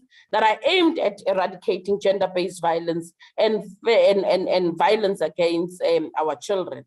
Let's continue to observe the protocols of COVID because it's quite important for us to remind ourselves that we really have to observe the protocols of COVID, which includes the non-pharmaceutical interventions of properly wearing a mask, constantly washing our hands, as well with a soap, as well as social distancing. Madam Speaker, let me go back to my seat and thank everyone for being part of this important discussion, and wish everyone to enjoy the rest of the day and wish all our beautiful women, of course, a happy Women's Month. And I hope that we continue to work together with different partners in the city that have shown interest in fighting the scourge of gender-based violence and violence against our children. With those words, program directors, Councillor Sese, I am apologizing honestly for taking your 5 minutes. I hope I've made justice in terms of the 5 minutes that you had requested me to actually present my input. Once more, everyone, thank you very much, and happy Women's Month to everyone, especially our women. Thank you. MMC, in fact, I was somehow trying to intimidate you, thinking that you would just, stop you right there. No, but thank you very much. Councillor MMC Fikwe, in your input, and I think I was saying, because you are consistent in this, input every time when you've got platform, especially when you talk to issues of this gender-based.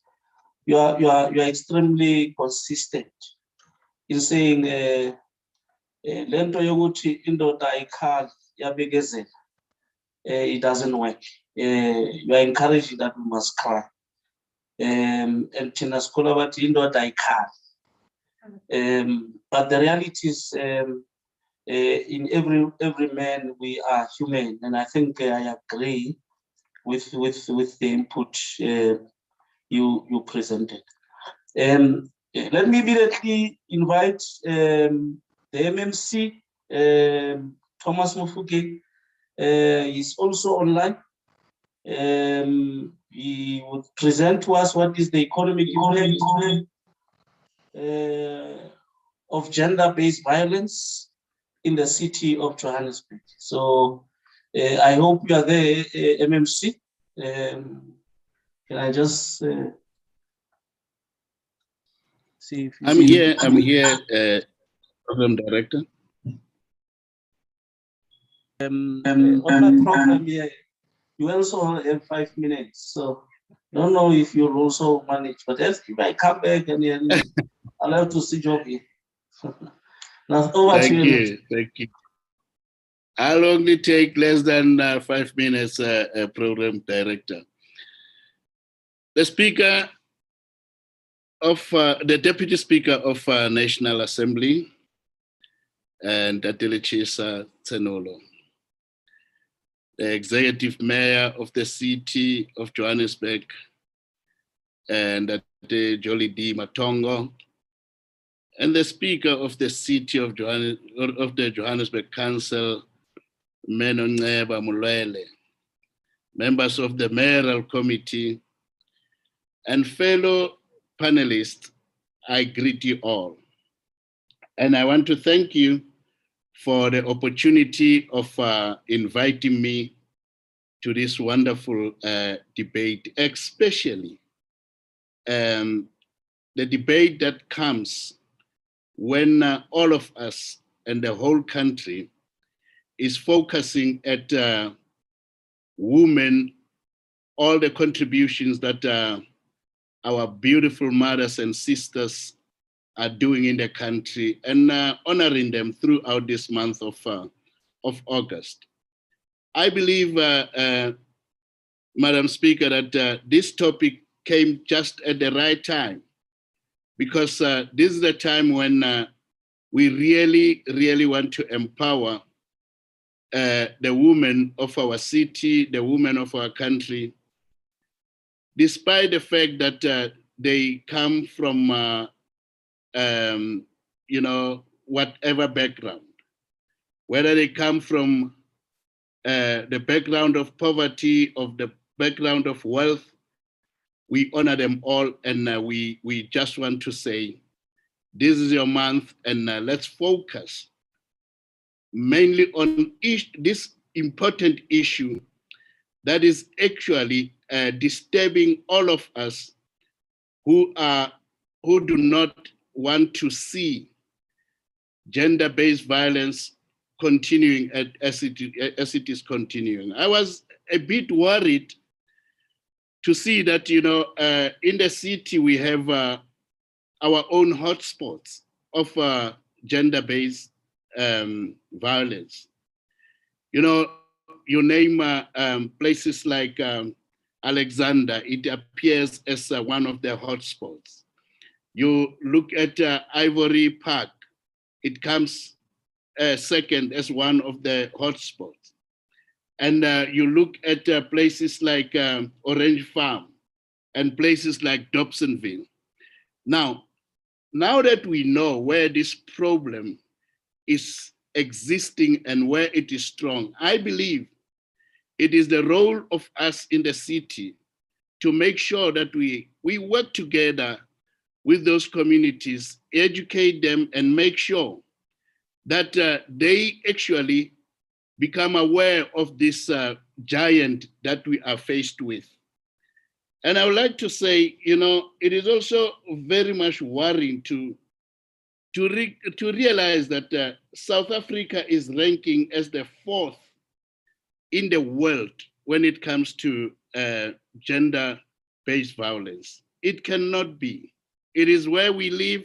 It is where we have a say. And I must say, Madam Speaker, it is our role as the leaders of the city to make sure that we contribute in squashing this animal that we are faced with, so that our women and our young girls can be part of the economy and contribute positively to the economy of the country.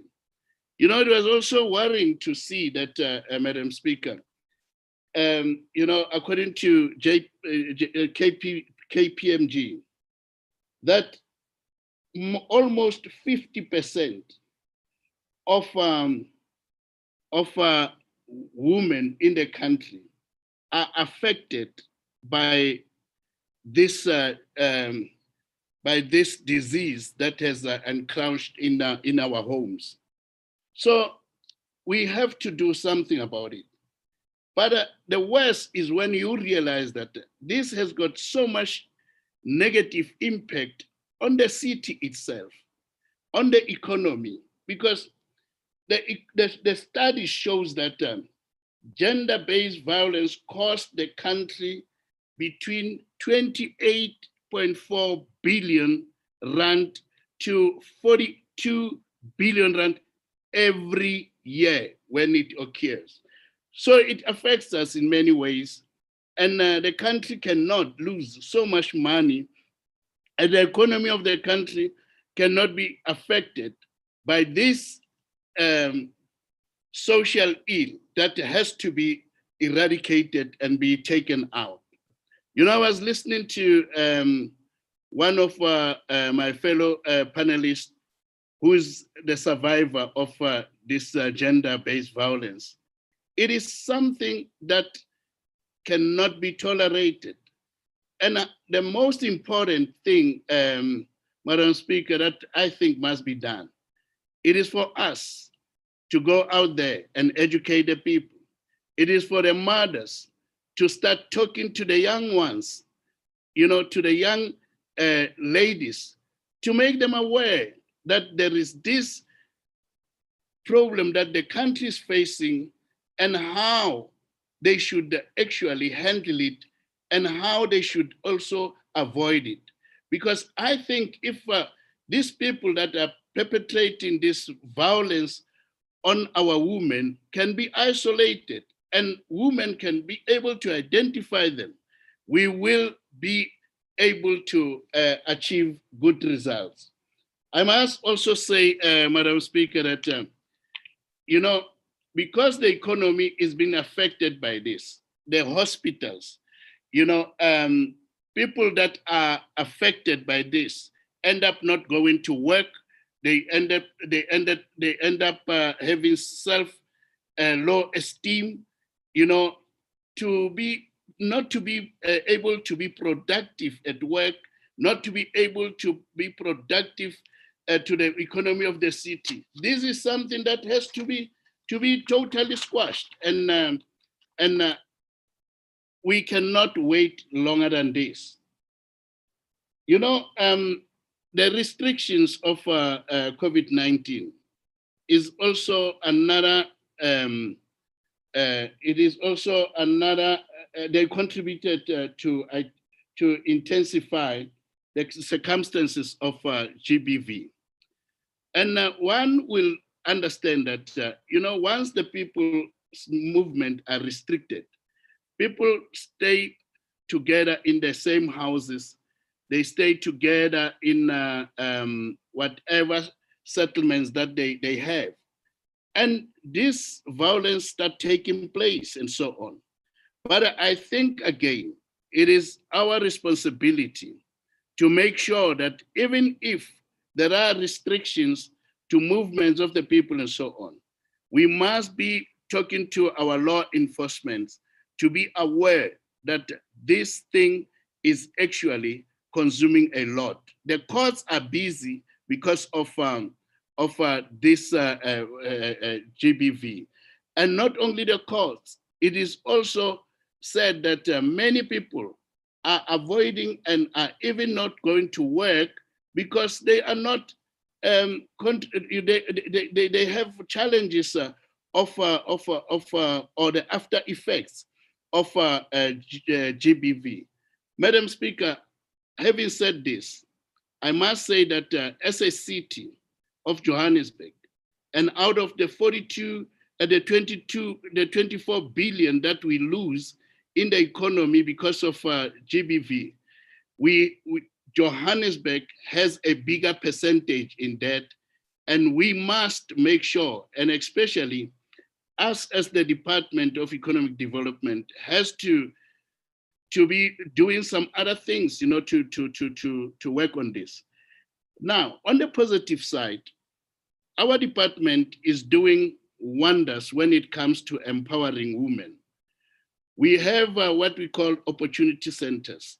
And in those opportunity centers, we have a higher percentage, above 45% of people that are attending this, that are coming to opportunity centers to be assisted are women, and we are grateful about that. And we help them in making sure that those who want to be in business are in business.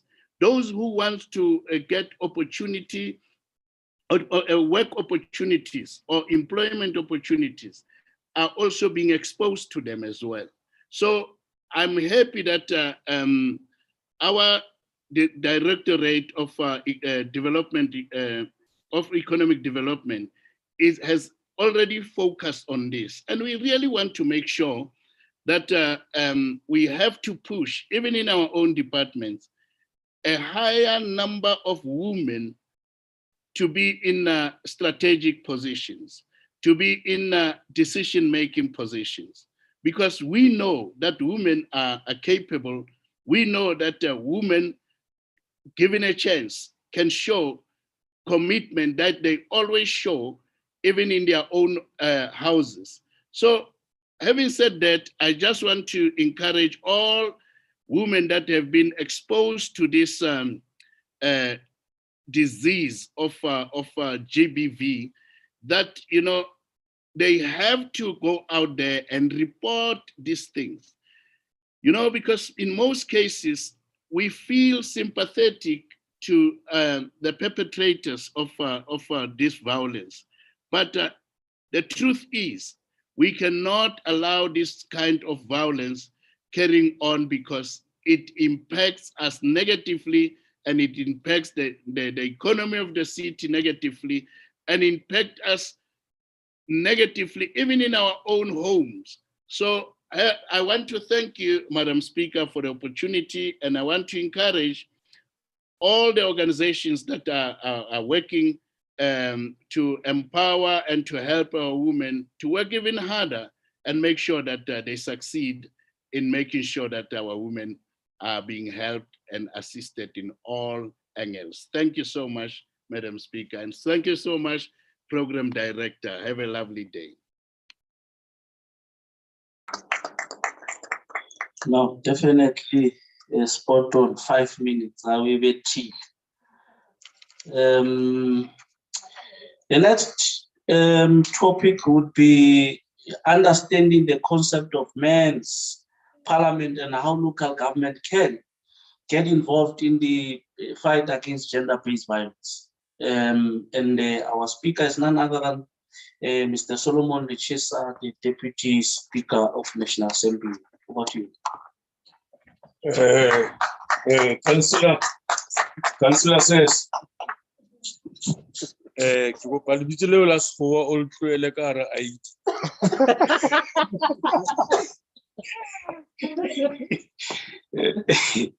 Otherwise, I won't come to your ward again. Thank you very much, Program Director, Councillor Sese. We are glad to be in your neighborhood. Madam Speaker, I'm really appreciative of the opportunity you have created to continue on the campaign we have been involved in for some time now. I'm glad because also as we were chatting outside, our relationship as legislatures, often people do not think local government as a legislature, when in fact you do bylaws, and those bylaws must be adhered to, including your budget. If it is not complied with, that's breaking the law. So as a legislature, we cooperate. But also, local government is represented in the National Council of Provinces by 10 SALGA members. So in that sense, you constitute part of the work that we are doing. There's no way we can do what we're doing wherever without recognition and collaboration to achieve common objectives. One of those common objectives is the vision of our country to create an unracial, non-sexist, democratic, and prosperous society. And in my language, I hope an egalitarian society. The values that inform the pioneers of what we are engaged in had 3 values, if I may just talk to them.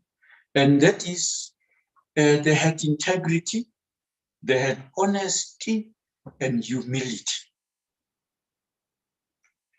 And this is why next September, when it ends, the State Capture Commission, we call the Zondo Commission, will provide its final report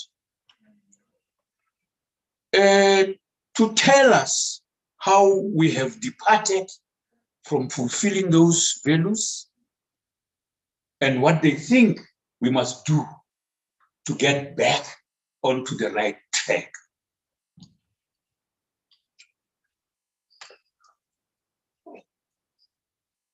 The question of, let me say this, in conclusion, I will say that to know and not do is not yet to know.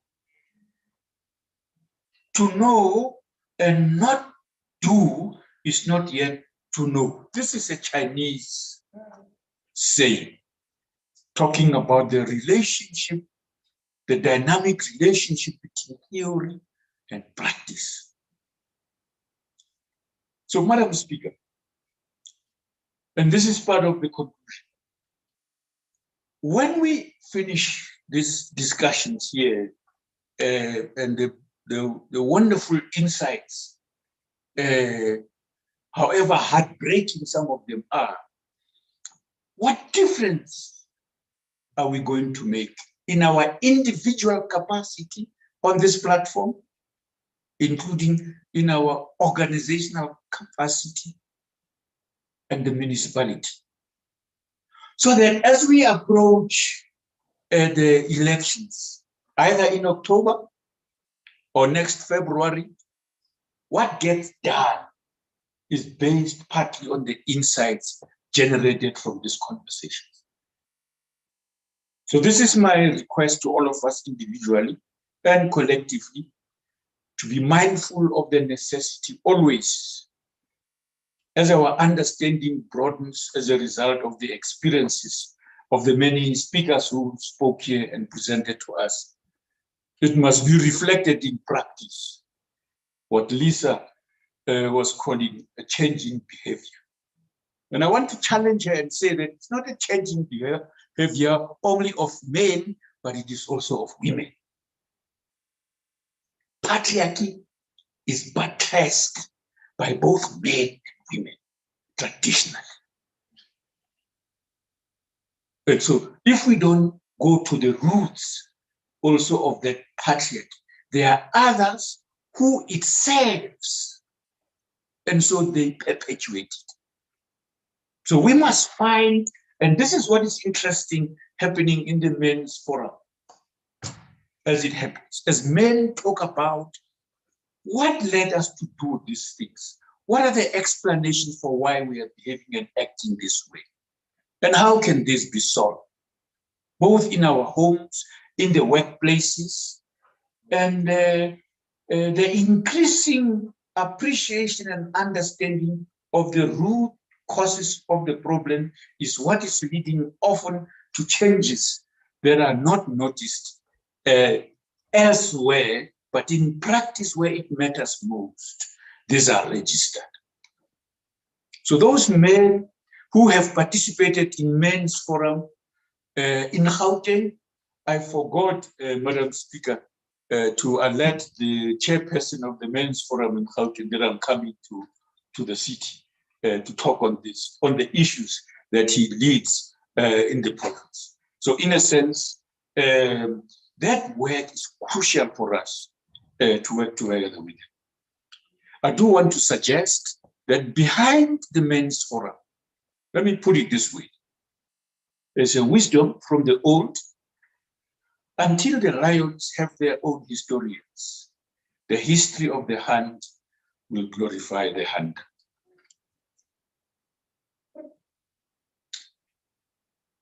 When Gisile May said it was a man who harmed her, so to speak, but also it was a man who rescued her, I breathed a sigh of relief because I knew I wasn't going to be asked what on earth am I doing here, like I was asked in some forum, in some province, I won't mention it, when one woman from the university said, by the way, we thought as women, we wanted to bond.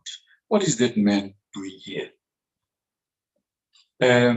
Because I think in what she says is an explanation that there is nothing inherently brutal about men and women, if I may say so. It is our socialization. And part of that is what we need to overcome. And this project is intergenerational. Madam Speaker, local government is defined in the law as meaning yourselves as elected representatives, as well as appointed hired officials, administration. And thirdly, the residents in the demarcated jurisdictional area. In other words, inside the Johannesburg city boundaries.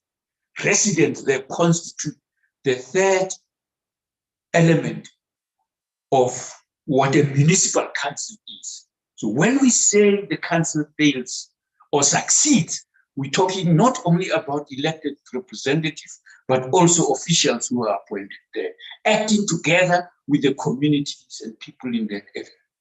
So this is a crucial perspective to have in mind, because it is about children, youth, adults, and the elderly. And what is the extent to it in our evaluation? They have been heard as part of that municipality in order to define what the city does. I'll come back to this. And of course, from a gender point of view, children, youth, adults, and the elderly also have other specifics. They are men, women, boys and girls, MMC in frequent, the LGBTQ community.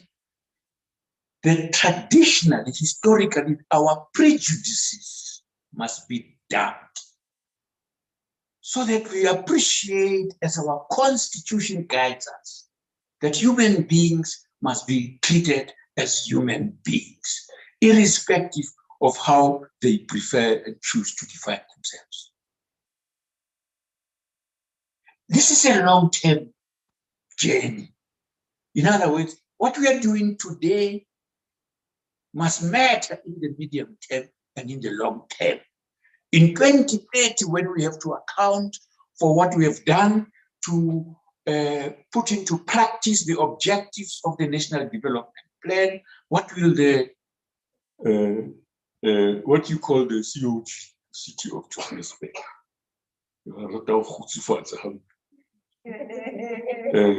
Now, if you don't know what on earth is COG, you are from some village somewhere, you wonder, what on earth are they talking about? So you must go and get a translator for that language here.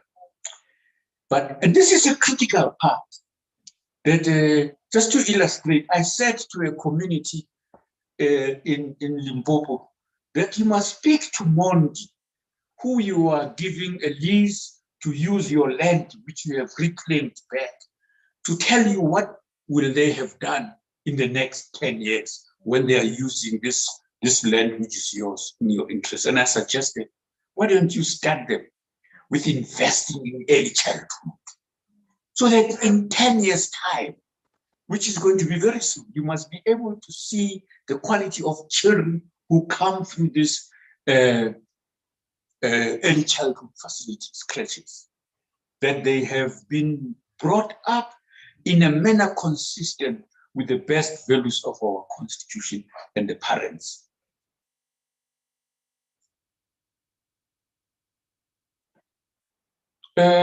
When we were looking at how local government in South Africa must work post-apartheid, we learned from Brazil a brilliant idea of what they call integrated development plans.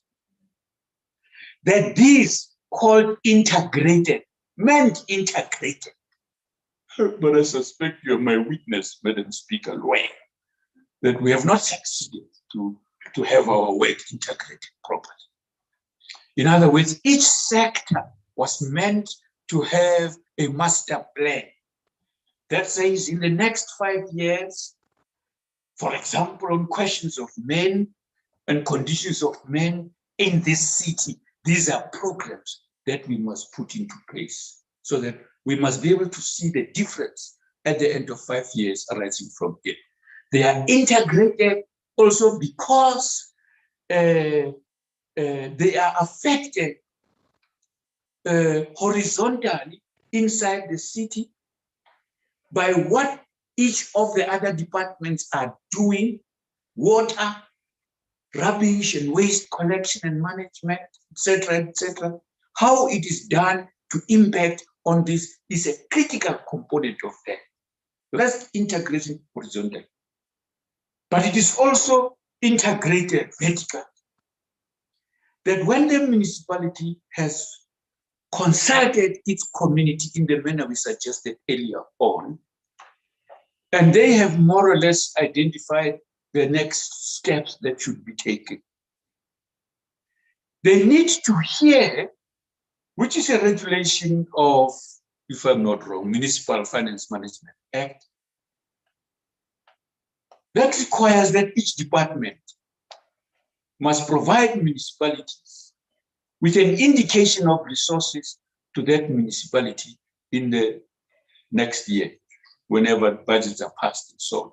So that when the municipality finalizes its budget by June, July, they have an indication of what their own resources are saying to do that, and how much comes from the national, provincial, and national, so to speak. Now, I'm raising this because oversight requires of us to be asking this question, whether it is happening, and if it is not happening, why is it not happening? So the conditions of men, you can say of children in the city, will not change unless compliance with that requirement in the planning process is adhered to.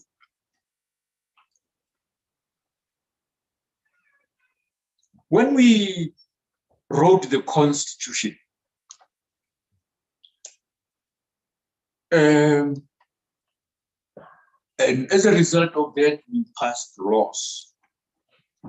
Some of the comments that Lisa is making, arising from an evaluation of legislation, that suggests that if you did that and followed through to ensure that what is in the law gets done, and if it's not done, there is a satisfactory explanation why it was not done and how soon will that be corrected.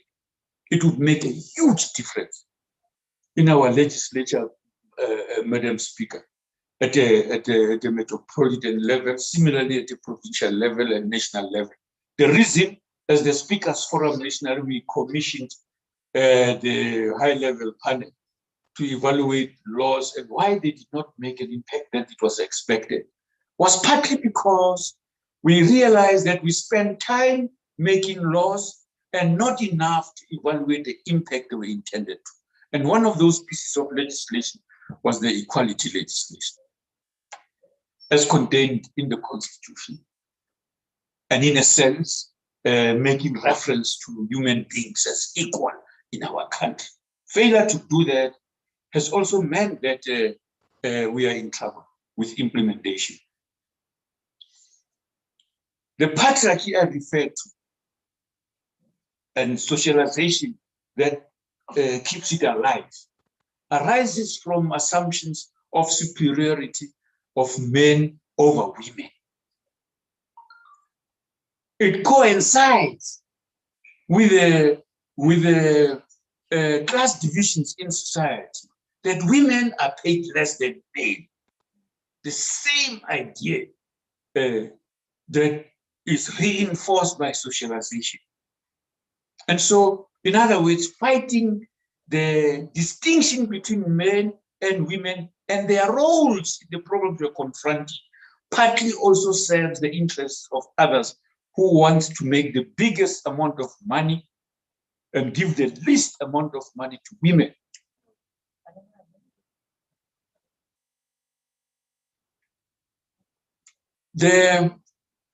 So this is why it is important to go to the roots of the problem, so that we dig to see what keeps these differences alive. Because if we don't do that, if we don't go to the roots, this thing will simply mutate into different, what do you call these things, the COVID? Different variants, sorry? Variants, yes. If you don't deal with the roots of the thing,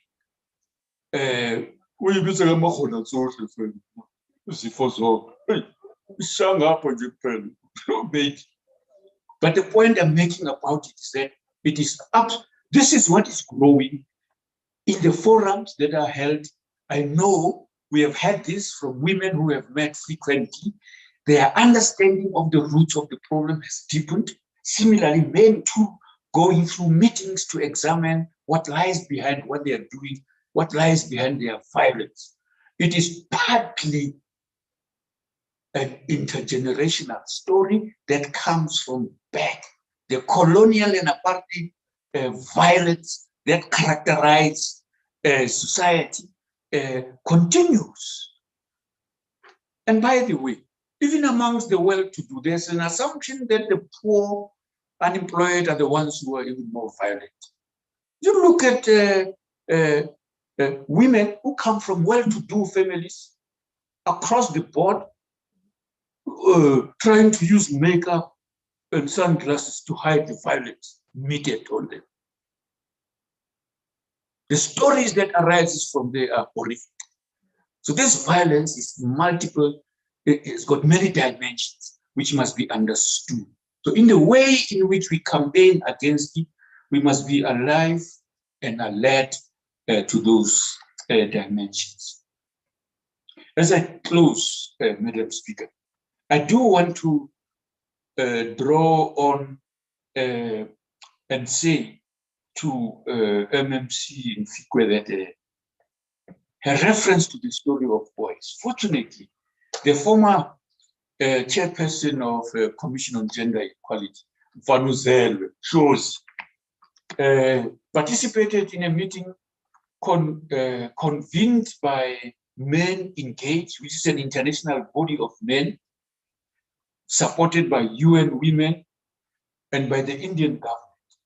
And basically a declaration that came out of there called Men and Boys for Gender Justice, problematizes and goes to where you are going to. The recognition, just as we argue that patriarchal tendencies are reinforced by both men and women, of course, the violence is meted by men, but the concealing of the problem and its survival for longer, it is because it is also supported inside and amongst people who should be objecting to it fundamentally. But that won't happen if we do not recognize its emerging from patriarchy and socialization that keeps it alive. I will leave with you that declaration so that you share it amongst your colleagues across the board. It's an important one. We support it fully.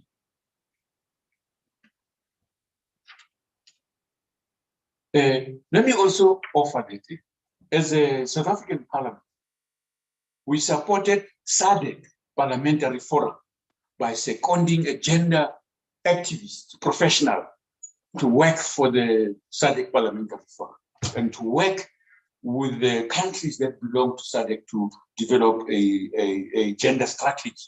That has been done and has been circulated to all countries under SADC, and it's a very useful resource because it lays the foundation for a common approach on this matter. So we should have had it in every municipality, in every department of government, and everywhere else. And Madam Speaker, as we were chatting outside, it's the poverty of our reporting responsibility, having been given a mandate to participate there, and the results thereof not being shared timelessly everywhere it matters. We would have been far in implementing that. There was an initiative to have a gender budget when Jill Marcus was the Deputy Minister of Finance, and it collapsed. Subsequently, we are saying last Friday we launched the review of the Women's Charter, and in it we go back to those issues of gender budget, responsive, gender sensitive budgeting. Like someone said, show me your budget, I'll tell you what your priorities are. Where you spend your money indicates your priorities. And so what it means is that you can't say you take gender-related issues and concerns in your area of jurisdiction when your budget, MMC for Finance, does not say so. Or the new fellow who's joined your ranks, Kotongo on his budget, when he brings there in October, I moves, heard that. Really, like I. Yeah. We are already announcing that he's going to hear us. We have shared with you the results of the review process so that you must share it as widely as possible. We are hoping that that review of the charter and its recommendation must be present in every ward in Johannesburg. The ward committee must know what it contains so that when they interact with their various sectors, the sporting, the small business, you name them and so on.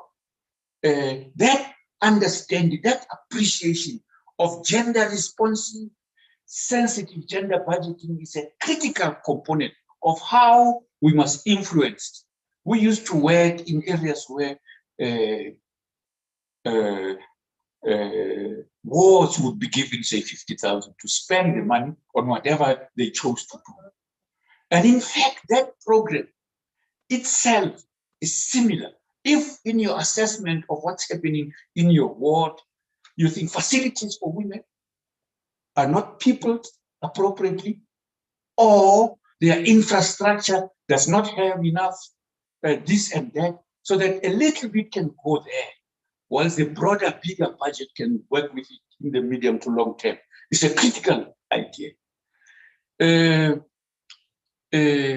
I do want to add, as I step aside, to May's comments. I'm a trained trauma provider, trauma releasing exercise provider. We wish, those of us who do it, to have it present in every safety home, but also in any home. You don't have to have it. All of us, in one way or another, we have a stress profile of one kind or another. So that part of your healing will be added to in a big way. And by the way, you won't have to say a thing about what stressed you or what traumatized you. It is you, when you have gone through the process and you feel the difference, that often what happens, you do want to share some of the reasons you were stressed and so on. But otherwise, it's not a requirement. And there are job beggars who we have helped to build that capacity. They are providers, they are trained, they are in a variety of, we'll give you that resources so that you can share, you can interact with them, so that that becomes part of your response. Because let me end with these words by a man you know.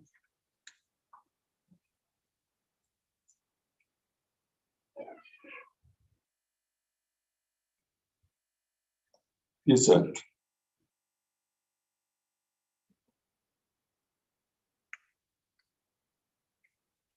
This is Amika Cabral, the first president of Guinea-Bissau, a friend of the South African Revolution, who said, always bear in mind that the people are not fighting for ideas, for the things in anyone's head. They are fighting to win material benefits, to live better and in peace, to see their lives go forward, to guarantee the future of their children. So when we don't do that, whose interests are we representing? Thank you very much.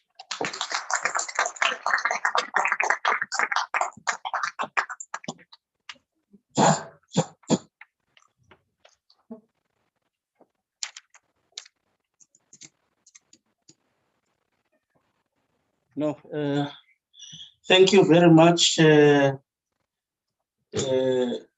Mr. Solomon. I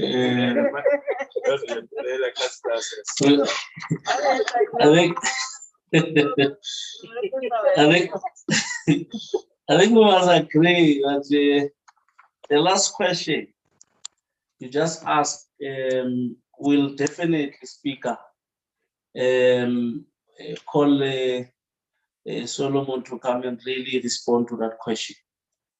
We want that answer for the question you just closed your profound presentation. Thank you very much. Let me quickly call upon UN Women, which is Miss N. Kituku Shongwe, together with UN Women, Heforshe, Mr. Mtolisi Kaba. On the understanding the concept of Heforshe, as well as Heforshe activation. So As Ms. Shongwe comes and talks to us, immediately after she's done, quickly policy come in, and then so that we are able to quickly close our program. Over to you, Ms. Shongwe. Good day. I'm Hazel Gooding, Deputy Representative of our UN Women South Africa Multi-Country Office. I'm speaking on behalf of Ms. Shongwe, who is our representative. Madam Speaker, honorable councillors, program directors, distinguished panelists, colleagues, ladies and gentlemen, I observe all protocols as I thank previous speakers for very insightful presentations. I am happy to see that the root causes were touched upon and the questions of how mental health, hunger, housing, all of these issues feed into our topic today. I'd like to appreciate also our previous speaker, activist, who shared her very personal experience as a survivor of gender-based violence.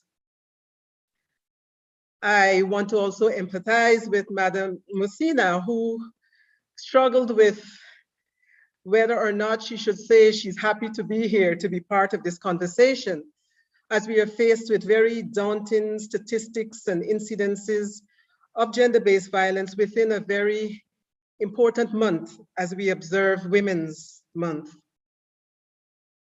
I was asked to speak today about the Heforshe Campaign, and I'll do so quickly going back to the genesis of this campaign, and I would like to touch upon the Heforshe model that UN Women uses to address structural drivers of inequality as we try to reduce gender-based violence and HIV. It's interesting that the previous speaker touched upon the Men Engage Global Symposium, because I wanted to refer to the inaugural speech that the former UN Women Executive Director made on that occasion, and the points that she raised, which I think are very pertinent to our discussion. What I like to do is to put it into context. What are we talking about here? We are a part of a global community. We have set an expiry date for gender inequality ourselves by the year 2030. We now have a new deadline of the year 2026 in the context of generation equality. Numerous studies have shown us that with the trajectory that we were in the pre-pandemic times, that in order to achieve this deadline that we have set for ourselves, we would not be able to do so for another 50 years or more. However, more recent reports have confirmed that women and other socially disadvantaged segments of our populations have suffered the most during the pandemic. And according to the Economic Times, not closing the gender inequality gap and the lack of diversity and inclusion has an economic price tag. What is this price tag? If we continue not to do the right thing, it is costing us, as of the year 1990, from which they have started to establish a trend, it has cost us so far $70 trillion US. And it will take us another 257 years to close the gender economic gap at today's rate. And let's think about that for a moment. The report continues by saying that the pandemic alone, when women suffered the most, it has cost women $1 trillion US in income. But as we have heard, or other speakers allude to the fact that this is not a one-sided task. It doesn't affect women. This is not a women issue, I should say. it affects all segments of society, and therefore we are all part of this issue, and we are all equally expected to address it together. Obviously, we see the engagement of youth, men and boys as a game changer in shifting the power relations to end discrimination against women and to ultimately achieve gender equality. And this is what drove the launch of the Heforshe Campaign. This campaign was launched in the year 2014, and it is a social movement campaign providing a systematic approach and targeted platform through which men and boys become agents of change for the achievement of gender equality.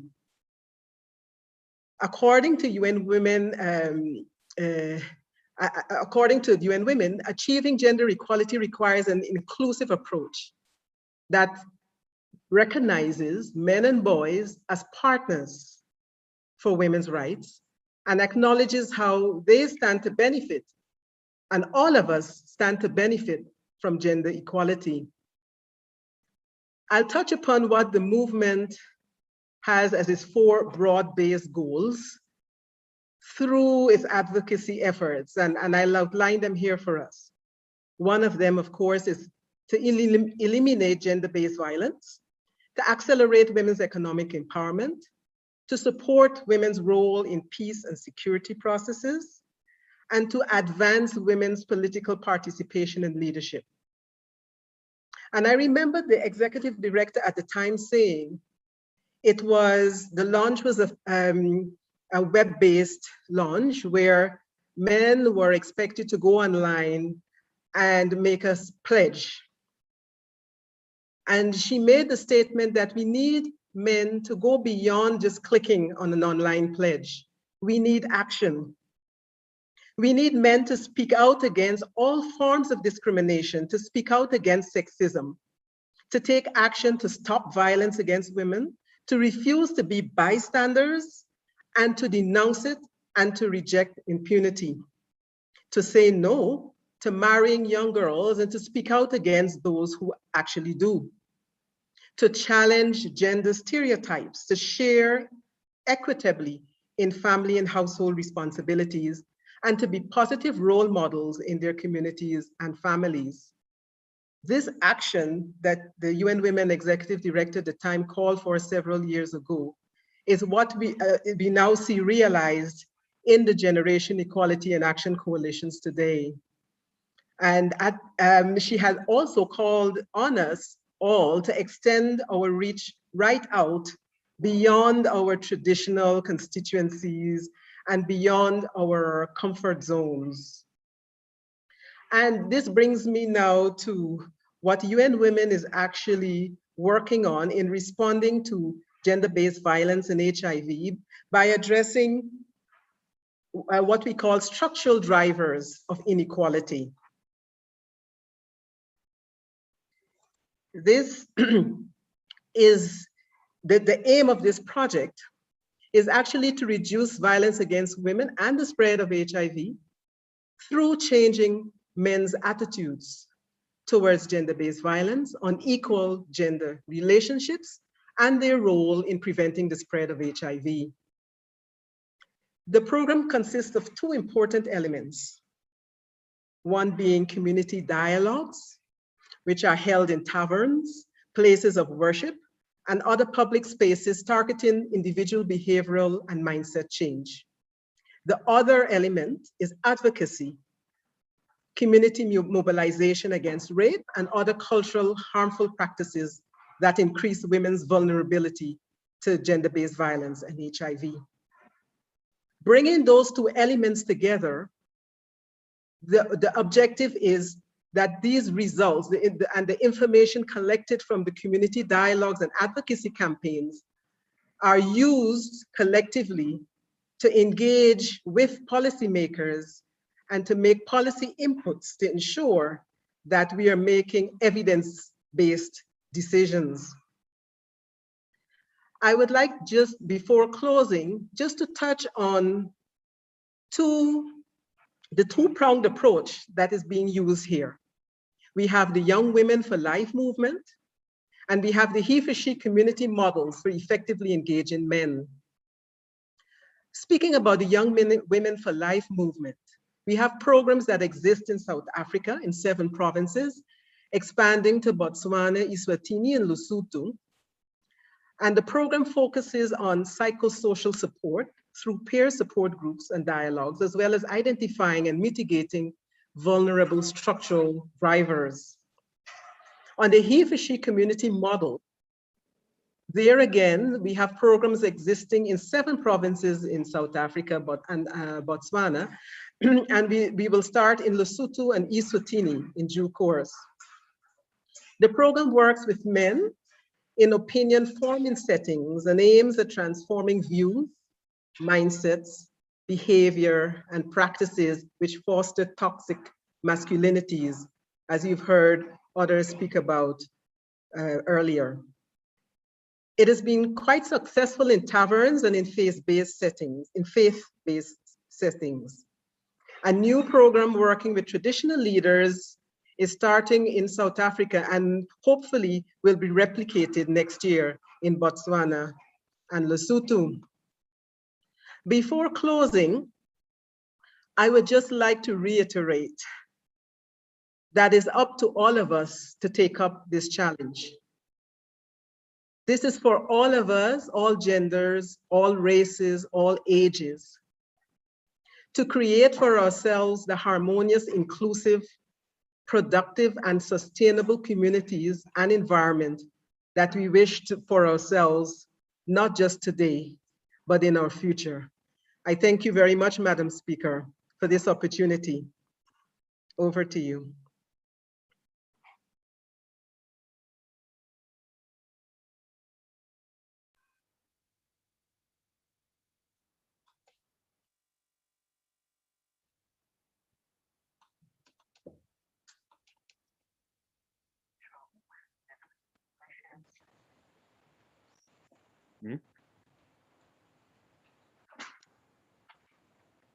What do you say?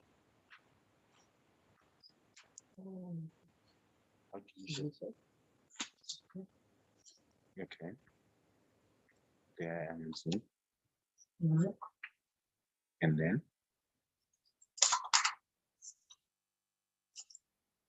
Okay.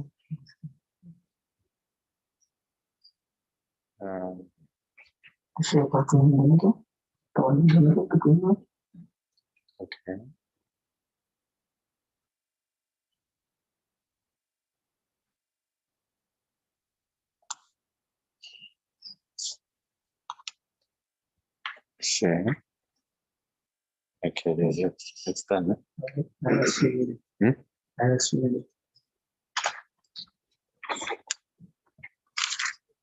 Greetings, colleagues. Let's share on the laptop. Okay, come on, let's see. Sure.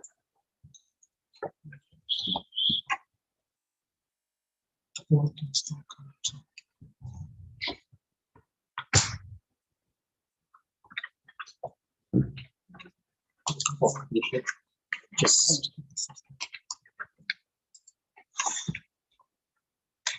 Apology.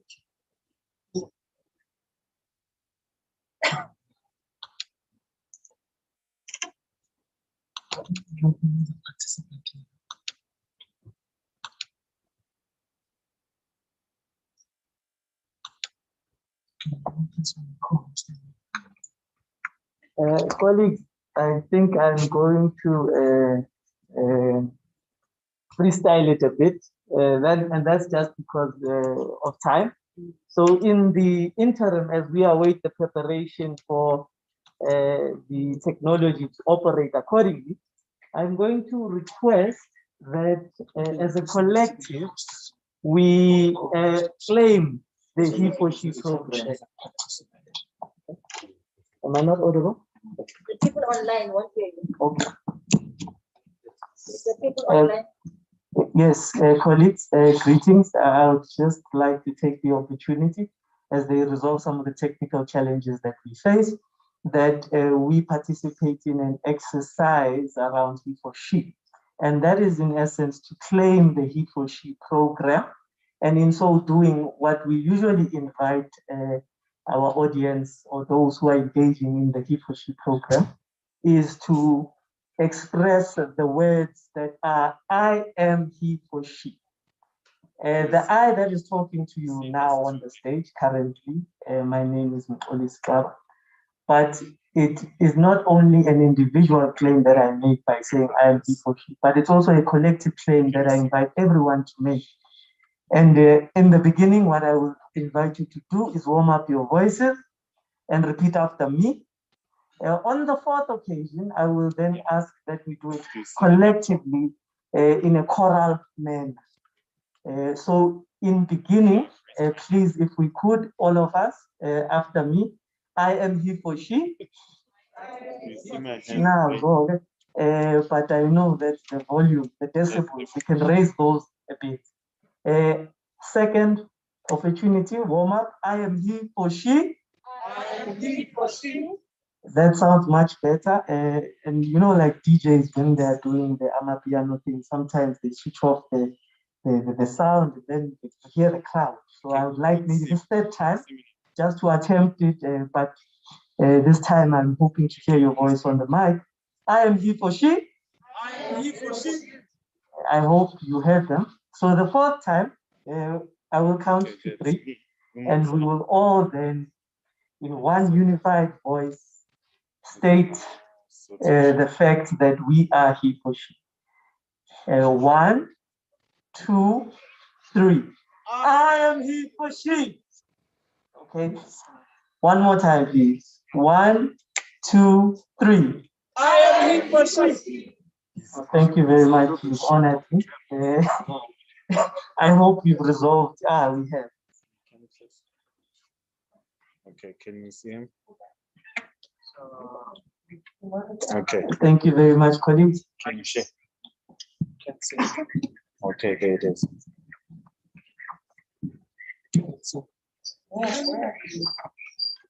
Okay, can you continue? Okay. Okay. Thank you very much, colleagues, for engaging me on the call. Can I just make this comment? I'm sorry to do this. I thought I would explain why I had taken off my mask. One of the reasons is that people who are deaf, their interpreters also want to read your lips. If they are there and you put your mask on, then it's a problem. This is why they also use masks that are transparent, so that whoever else sees them can read the mask. This is my way of suggesting to you, despite your beards, to take off your mask.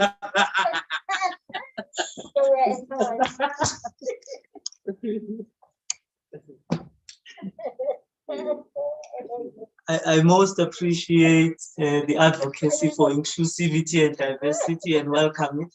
Thank you very much, Speaker. Most appreciated.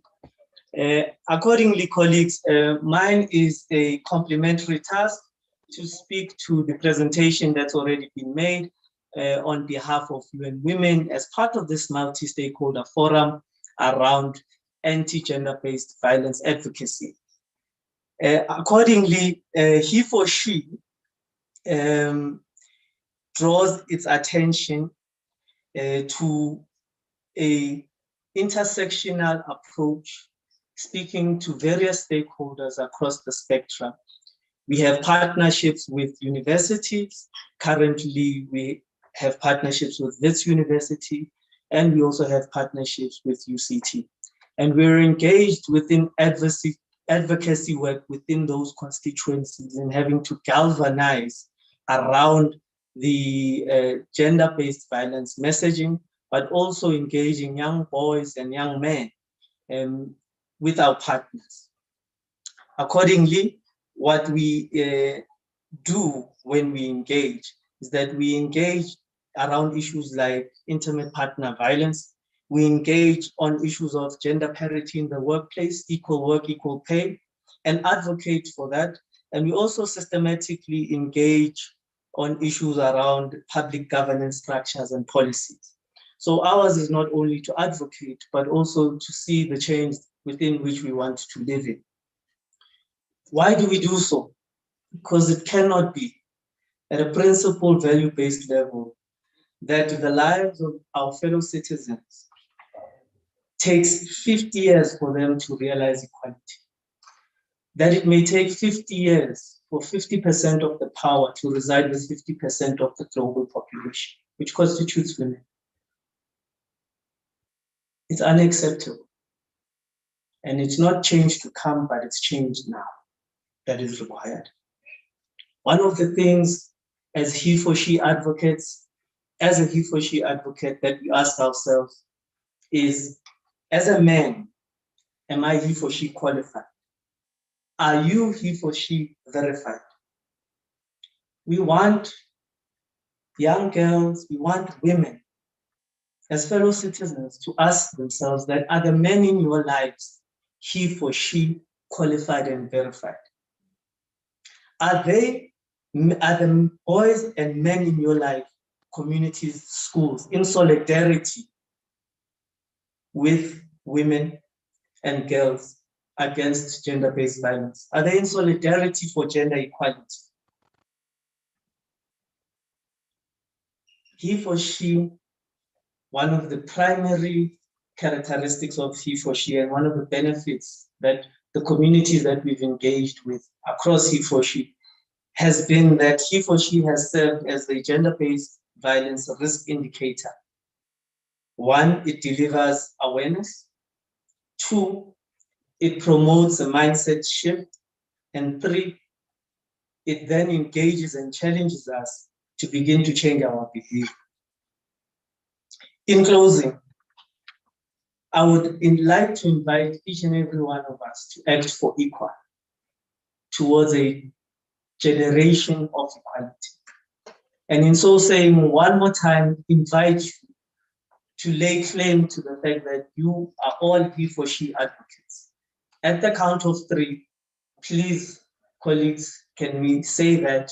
And as we are outside after the end of this initiative, can we also take the opportunity to view pictures and images of he for she advocates?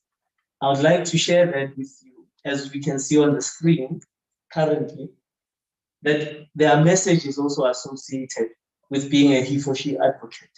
It's not just about being seen, but it's also about action. As we can see, a man who witnesses violence against women and does nothing is part of the problem of violence against women. Gender equality is good for everyone, boys, girls, men, and women. Join generation equality and accelerate equality. Being married or in a relationship does not entitle your partner to sex or give your partner the right to sex. Real men acknowledge and advocate for gender equality and feminist leadership. Equal pay for equal value of work is a human right. Women's rights are human rights. Fact, men can change and contribute to the safety, security, rights, and dignity of women and girls. Stop gender-based violence. Some studies indicate if women played an identical role to men in markets, as much as 28 trillion would be added to the global economy. This is the impact of not standing up for gender equality. So please take up the invitation to stand together with he for she and various stakeholders in your various formations so that we can make generation equality a reality by the year 2026. Thank you, colleagues.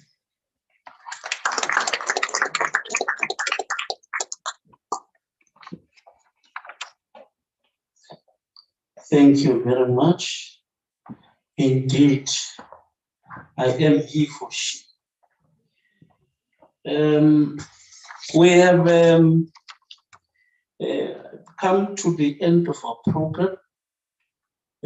But before we do that, can we immediately call SIPO to actually assist us in reading the comments, because we are live streaming on Facebook. So we've got participants there who are there, and we want to acknowledge their participation in this important program. So we therefore wish to quickly, we may not go to all of them, but just quickly go to those that we can actually quickly read so that we hear what are their inputs and comments. Is SIPO ready? Oh, perfect.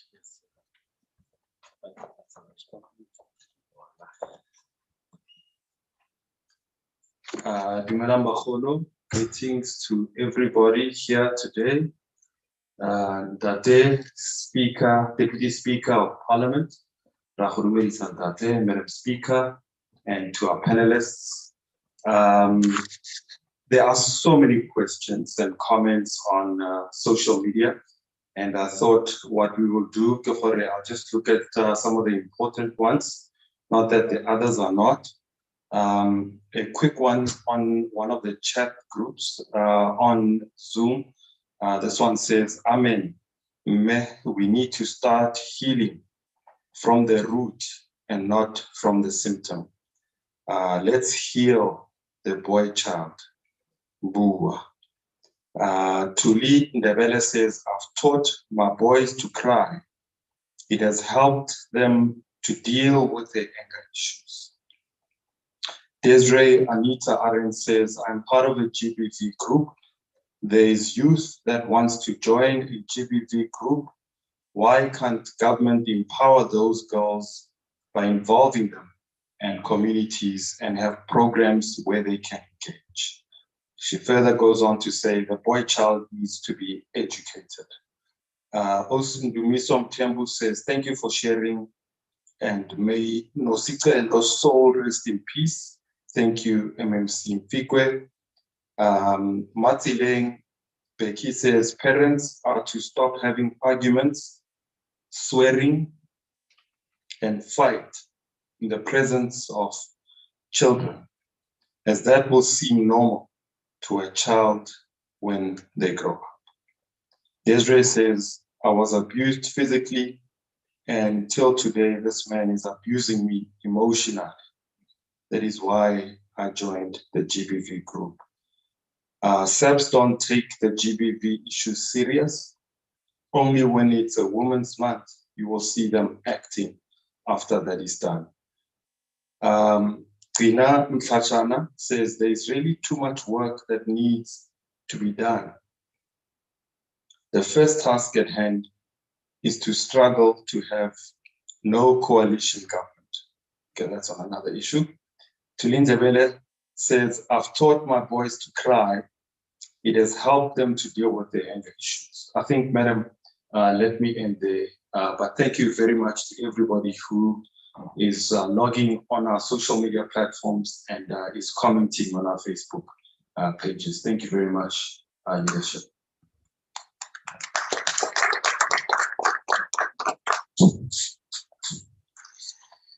Thank you very much.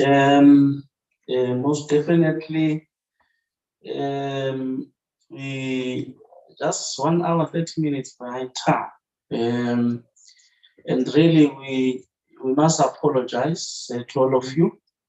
And indeed, apologize, Speaker, for my late arrival. I hope in future programs will not close me outside because I arrived late. So, but also let me take this opportunity to really thank all our panelists, the MMCs that has contributed to this important program, and indeed our own Solomon. I almost sang the Solomon revolutionary song, but I'll sing it outside as we walk out. In those words, let me quickly invite to the podium the Speaker of Council to give us a vote of thanks. And over to you, Speaker.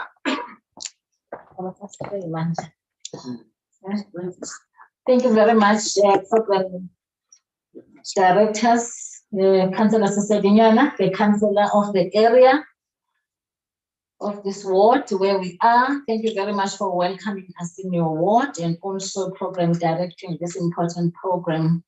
And thank you very much to the program director who started, Tadane Zamba from the Speaker's office. She's not well, she had to leave. Thank you very much to our panelists. I am not going to mention all of you by name now, but thank you so much for this rich information that you have shared here today. And there's Solomon. The dipstick has not been put in a wrong hole this time around. Thank you very much. And thank you very much for being on the ground. Every time we call upon you, you're not saying now you are busy with national parliament issues, but you come on the ground. You are so grounded. We really appreciate to have a leader like yourself. All our speakers who have spoken today, thank you so much. Thank you so much for sharing your pain, my lady. Thank you so much. And thank you very much to all the speakers, to MMCs, for sharing the programs that are in place. Thank you very much to the team that has been preparing for this event, especially the team that we have partnered with as the City of Johannesburg. Dr. Fundile Nyati's team, I saw Nwabisa is here. Dr. Nyati is also connected online. We have this informative session every Wednesday. We just changed the time this Wednesday. Every Wednesday at 6:30. If you could tune in and follow us on our platforms as shared, I think Sipo will come up and share the platforms where we are available. The talk with the speaker every Wednesday. And we call experts every Wednesday on different topics, 6:30 up until 7:30. And we have also been joined by our local media, our radios, Bojo's FM, Eldos, Chai FM, so, and the Joburg Pulse. So we are joined by different local media platforms every 6:30 on Wednesdays. Please join us. A lot has been said here today, Program Director Dr. Sedinyana. And given the inputs that have been made, really my parting shot would be to say that let us ensure that all our plans, deliberations become a reality, because women and children of our society are dependent on all of us. So it should not just be talk shows because it's August, it's Women's Month. In fact, I believe that Women's Month is every month and Women's Day is every day, 365 days of the year.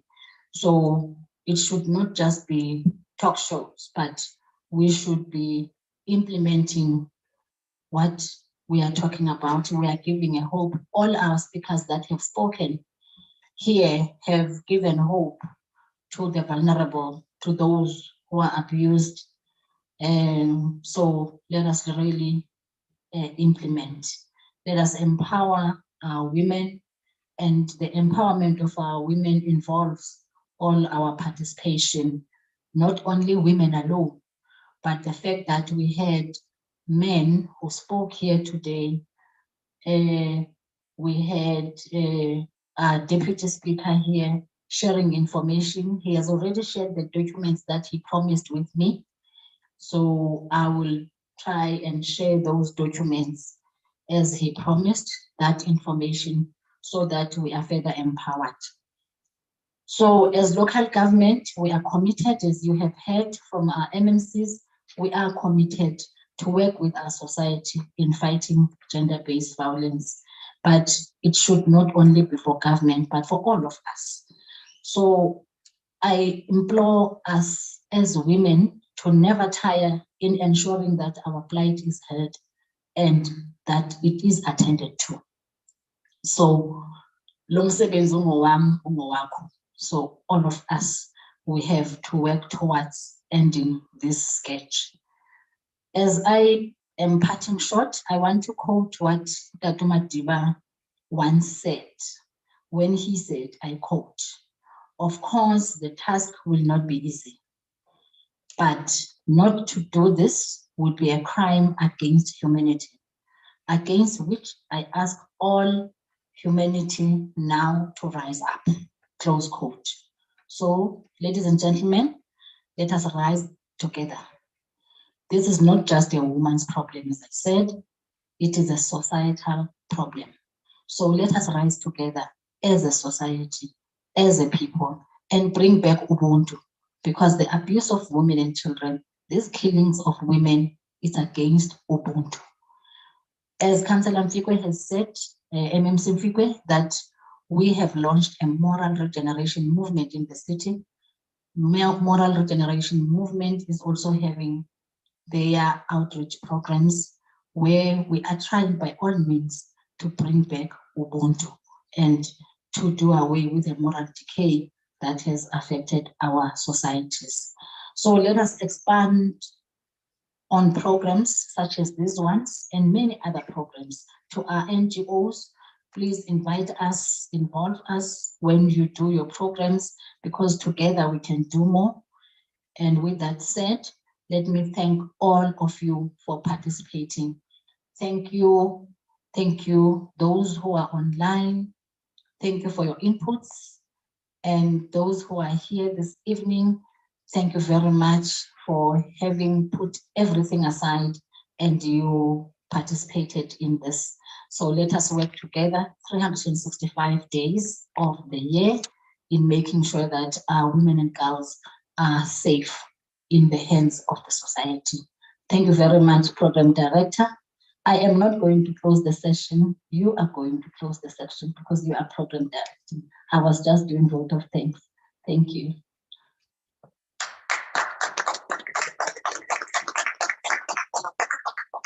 No, thank you very much. I think we've come to the end of the program. I think what we'll need now is to officially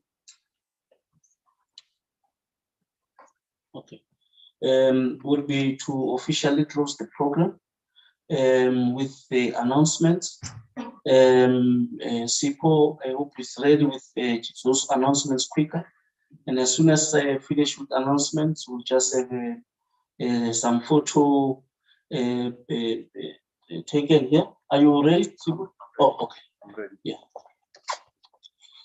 Thank you, Program Director. Thank you, Madam Speaker, and all the panelists for a very informative session. Madam Speaker, in her office, will continue with these civic education programs. You can easily follow her page, go Facebook, Ke Noneba Mulwele, Speaker of Council. You can follow updated information about Council and their programs. You can also go to COJ, City of Johannesburg, on Facebook. You can also go to YouTube. You'll find Councillor Noneba Mulwele there. And also on Twitter, Speaker_COJ. Please follow these social media platforms and be informed about what is happening in the City of Johannesburg. Thank you very much. Thank you, Madam Speaker. Thank you, Siabonga.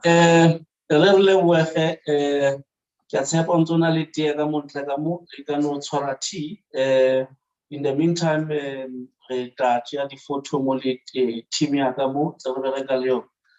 for people who low profile. Thank you very much, everybody, including those online. Thank you.